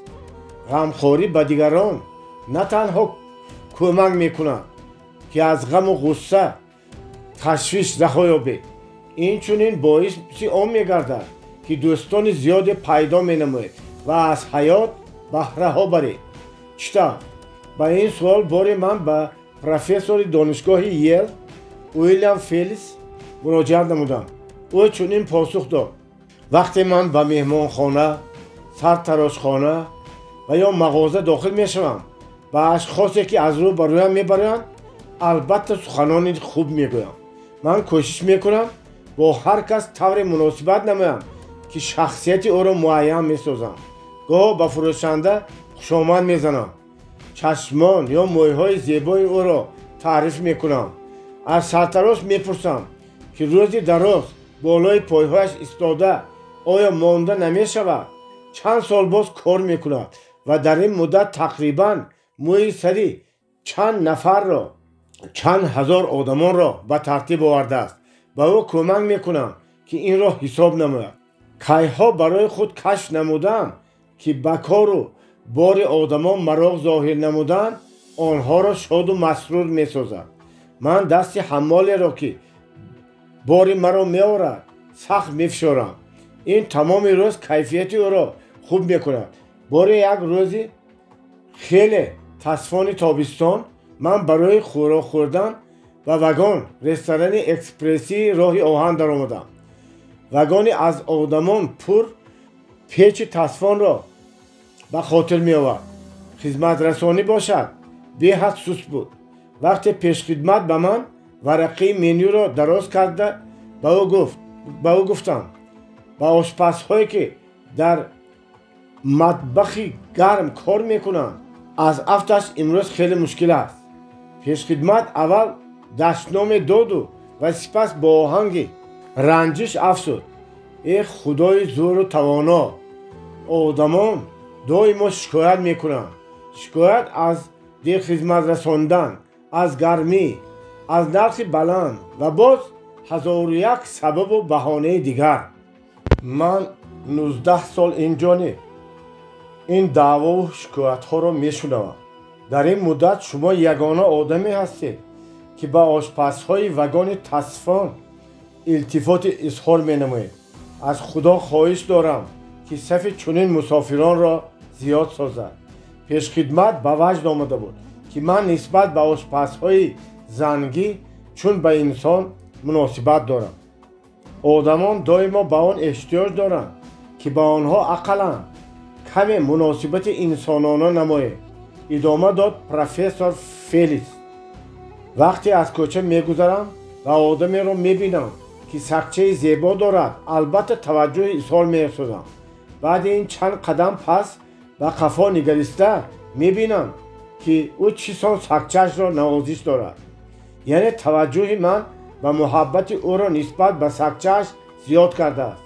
باری در انگلیا به پادبان دچار آمدم که سگ خیلی کلان و با عقل داشت. به یاد آورد پروفسور فلیس. من به زیبایی سگ توجه ظاهر نموده این را به پادبان اظهار نمودم. بعدتر وقتی از پادبان دور شدم و به پشتم نگریستم دیدم که چطور سگ هم فایده دیده.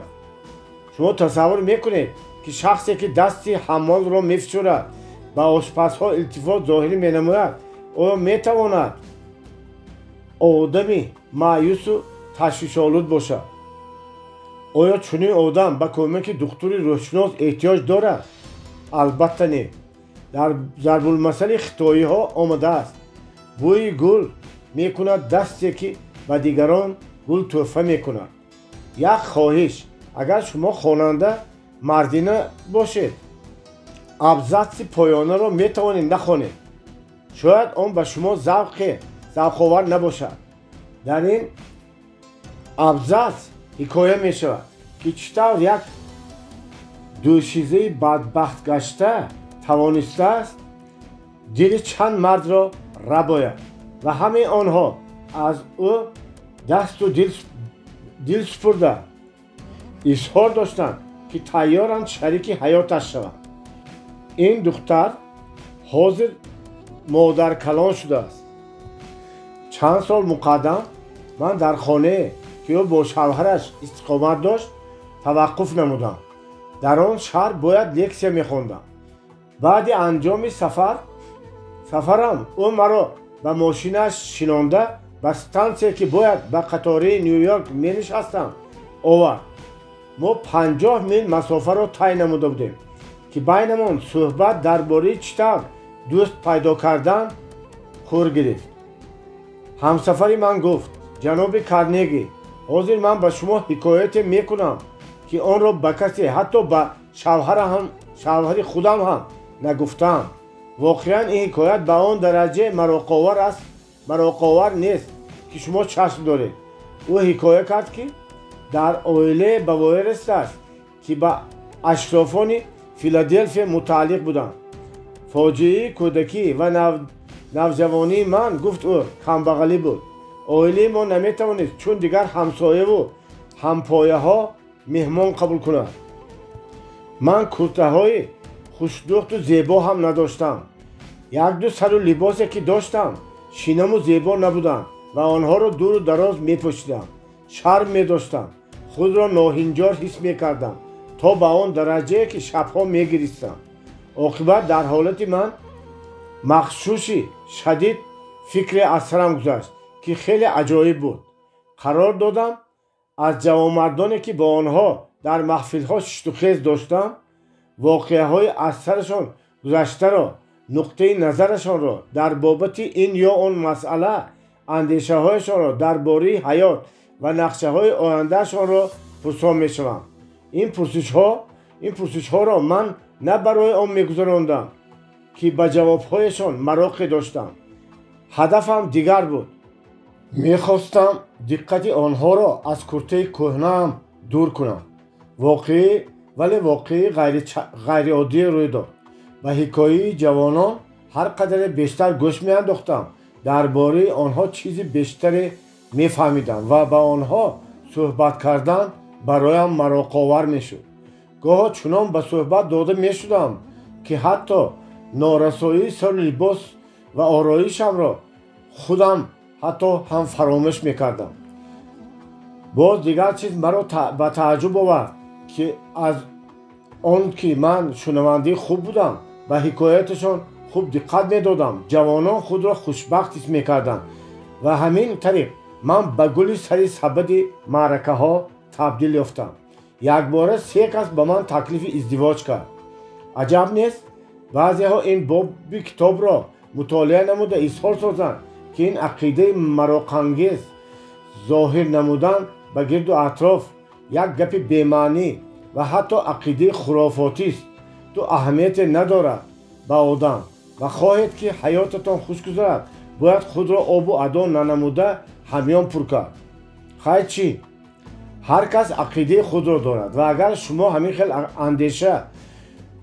اندیشیده خود را حق شمارید، پس تمام پیامبران و حکیمان از عیسی سر کرده تا کنفوسی، بودا، پلاتون، ارسطو، سقراط و فرانسیسکوی اولیا سخت خطا کردند.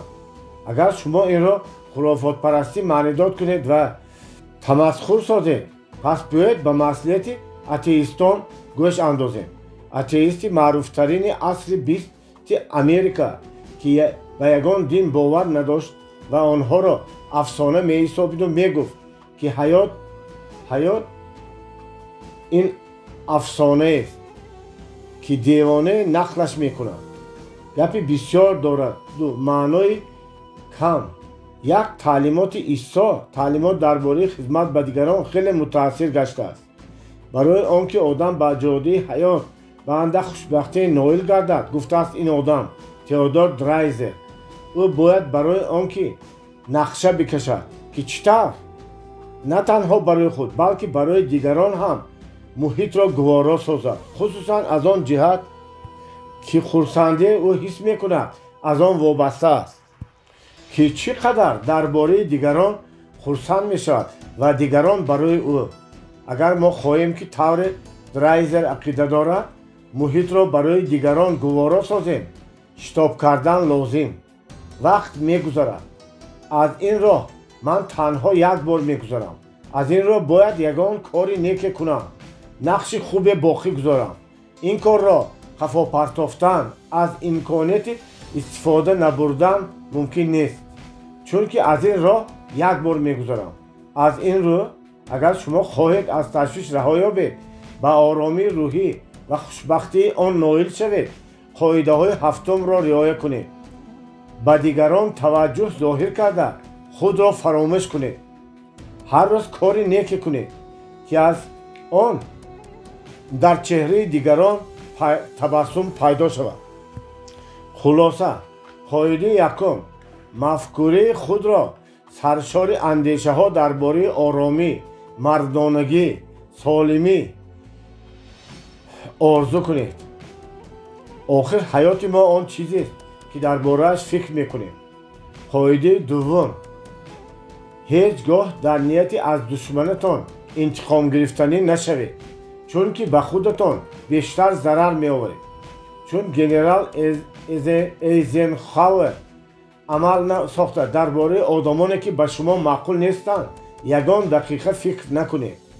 قاعده سوم، به جای آنکه از ناسپاسی محزون شوید به آن آماده باشید. در خاطر داشته باشید که عیسی در یک روز 10 مخاو را تبابت کرده بود، ولی تنها یکی از آنها منتداری اظهار نمودند. شما چطور میتوانید از عیسی بیشتر منتداری را انتظار شوید؟ дар хотир дошта бошед ки илоҷи ягонаи хушбахт шудан на сипосро интизор шудан, балки некӣ карда ва аз он хурсандӣ ҳис намудан аст. в дар хотир дошта бошед ки сипосгузорӣ нишони тарбия аст. аз инро агар хоҳед ки фарзандонатон сипосгузор бошанд, инро ба онҳо омӯзонед. қоидаи чаҳорум: барори худро ба ҳисоб гиред, на нобарориҳоятонро. қоидаи панҷум: ба дигарон таъкид накунед. худро шиносед ва танҳо ба худ монанд бошед. фаромӯш накунед, ҳасад, ҷаҳолат ва тақлид ин худкушист. қоидаи шашум: вақте қисмат ба шумо лимӯ медиҳад, кӯшиш кунед онро ба лимӯоби ширин табдил диҳед. қоидаи ҳафтум: ба дигарон хушбахтӣ оварда, нороҳатии худро аз хотиратон бароред. ба дигарон некӣ кардан ин дар навбати аввал ба худ кӯмак намудан аст. қисми панҷум: худро аз ташвише ки аз танқид пайдо мешавад чӣ гуна ҳифз бояд кард. боби 19. дар хотир доред, ҳеҷ вақт саги мурдаро намезананд. соли 1929 дар Америка ҳодисае рӯй дод, ки тамоми намояндагони маорифро ба тааҷҷуб овард. олимони тамоми мамлакат ба Чикаго мешитофтанд, то шоҳиди ин ҳодисаҳо шаванд. Роберт Хатчинс, ки замоне пешхидматӣ мекард, дарахт мебурид ва таноби либосовезӣ мефурӯхт, ҳозир баъди 8 соли оғози фаъолият ба иҷрои вазифаи президентии университети Чикаго, ки аз ҷиҳати обрӯмандӣ чаҳорум донишгоҳи Штатҳои Муттаҳидаи Америка буд, оғоз менамуд. медонед ӯ чанд сола буд? аҷоиб! профессорҳои солхӯрда калла меҷунбонданд. дар як вақт дар олами илм дар бораи вундеркинги навбаромад ҳар хел гапу гапчаҳо пайдо мешуданд. аз ҳар ҷониб ӯро танқид мекарданд, таъна мезаданд, маломат мекарданд. ҳолоҳо маст. ақидаҳояш дар бораи донишу маърифат пучу ва ноҷо ва ғайра. ҳатто баъзе рӯзномаҳо низ дар маъракаҳои муқобили ӯ ширкат доштанд. рӯзи ба вазифа оғоз намудани Роберт Иеннард Хатчинс, як дӯсти падараш ба ӯ гуфт: ман танқиди сармақолаи газетаро дар бораи писаратон хонда ба даҳшат афтодам.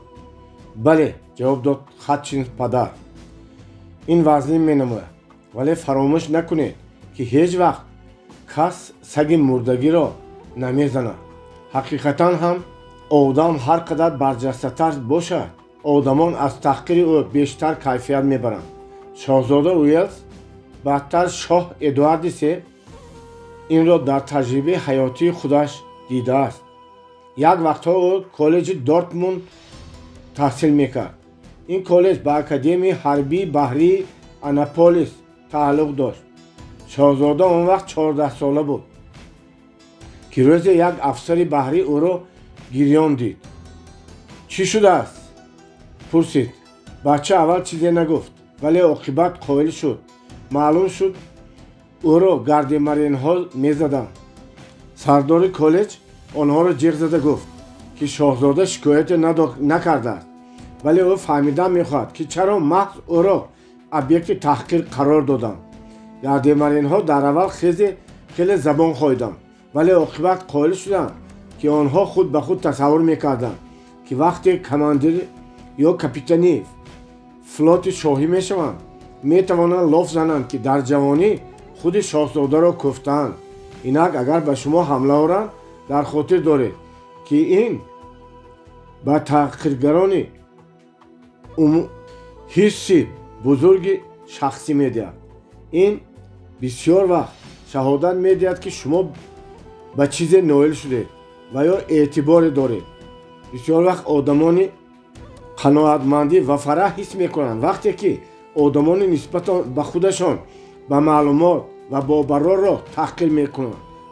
масалан, ин боби китобамро менавиштам аз зане мактуб гирифта будам ки генерал Уильям Бут асосгузори армияи наҷотбахшро мазаммат мекард.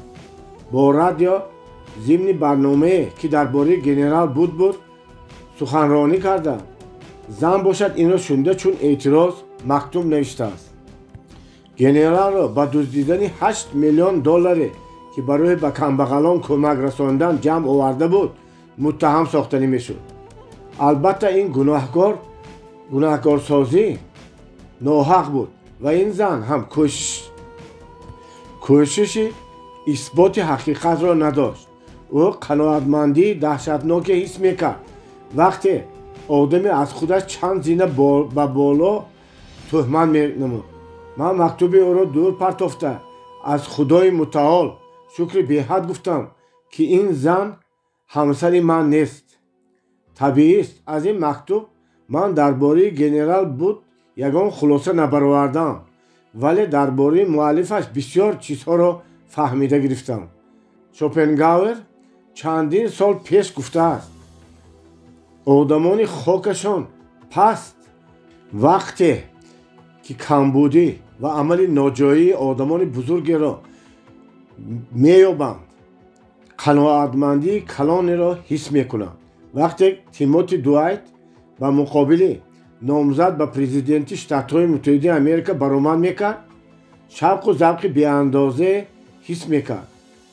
агар ин одамро интихоб кунем, мегуфт ӯ, мо мебинем ки чӣ тавр занону духтарон қурбони фоҳишагии қонунӣ мешаванд, бешарафу беисмат мегарданд, шарму ҳаё аз байн меравад.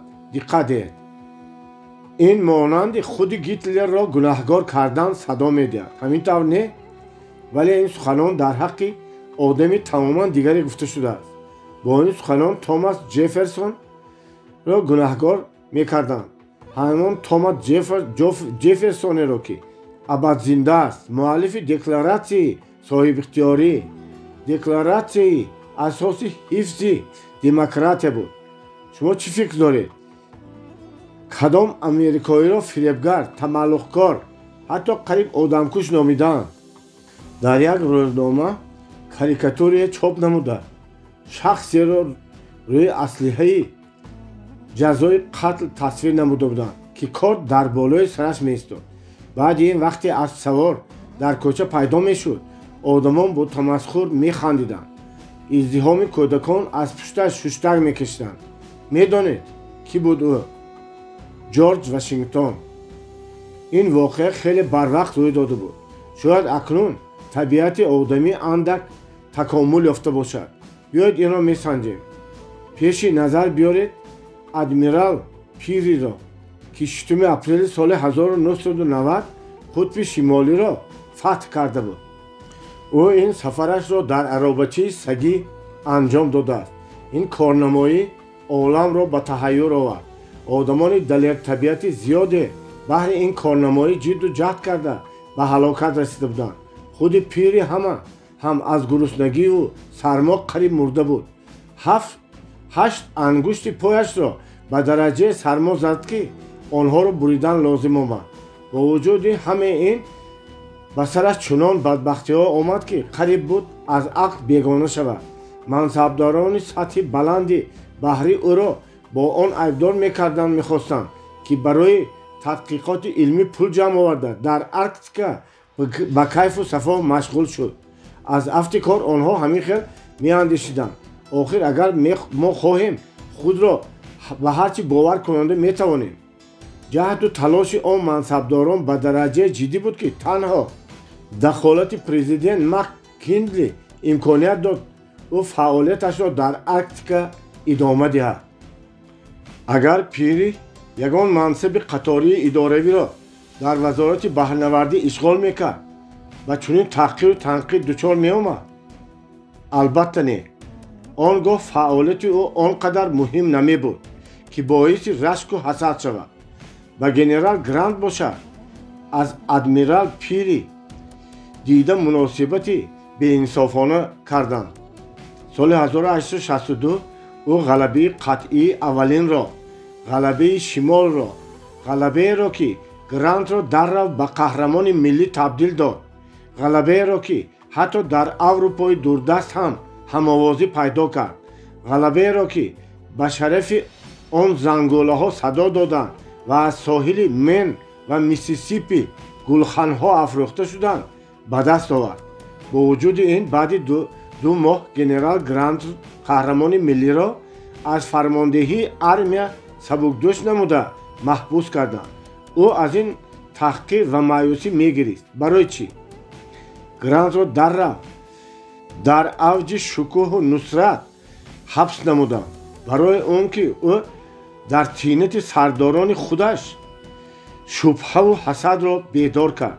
барои ҳамин ҳам агар дар шумо тамоили аз танқид ин ё он ҳақ ранҷиданӣ пайдо шавад, қоидаи аввалро риоя кунед.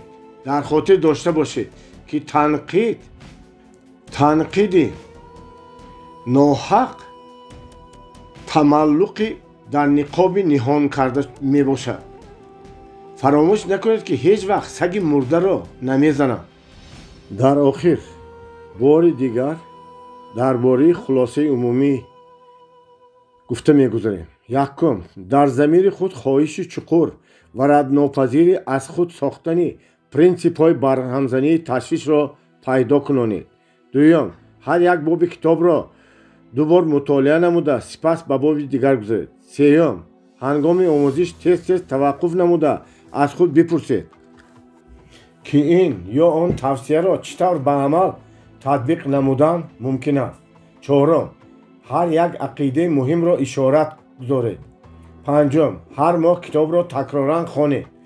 онро чун дастурамали таълимӣ дар бобати ҳалли проблемаҳои ҳаррӯзаатон истифода баред. шашум, ҳар тавсияро ҳангоми имкон ёфтан татбиқ созед. ҳафтум, рафти омӯзишро ба бозии шавқоваре табдил диҳед. ҳаштум, ҳар ҳафта бисанҷед ки ба кадом муваффақиятҳо ноил шудаед, чӣ хатоҳо содир намудед, барои оянда чӣ сабақҳое гирифтаед. нӯҳум, рӯзнома тартиб дода нишон диҳед ки ин ё он тавсияро кай ва чӣ тавр татбиқ намудаед. поёни китоб. ба ҳамаи шумо муваффақият орзумандем.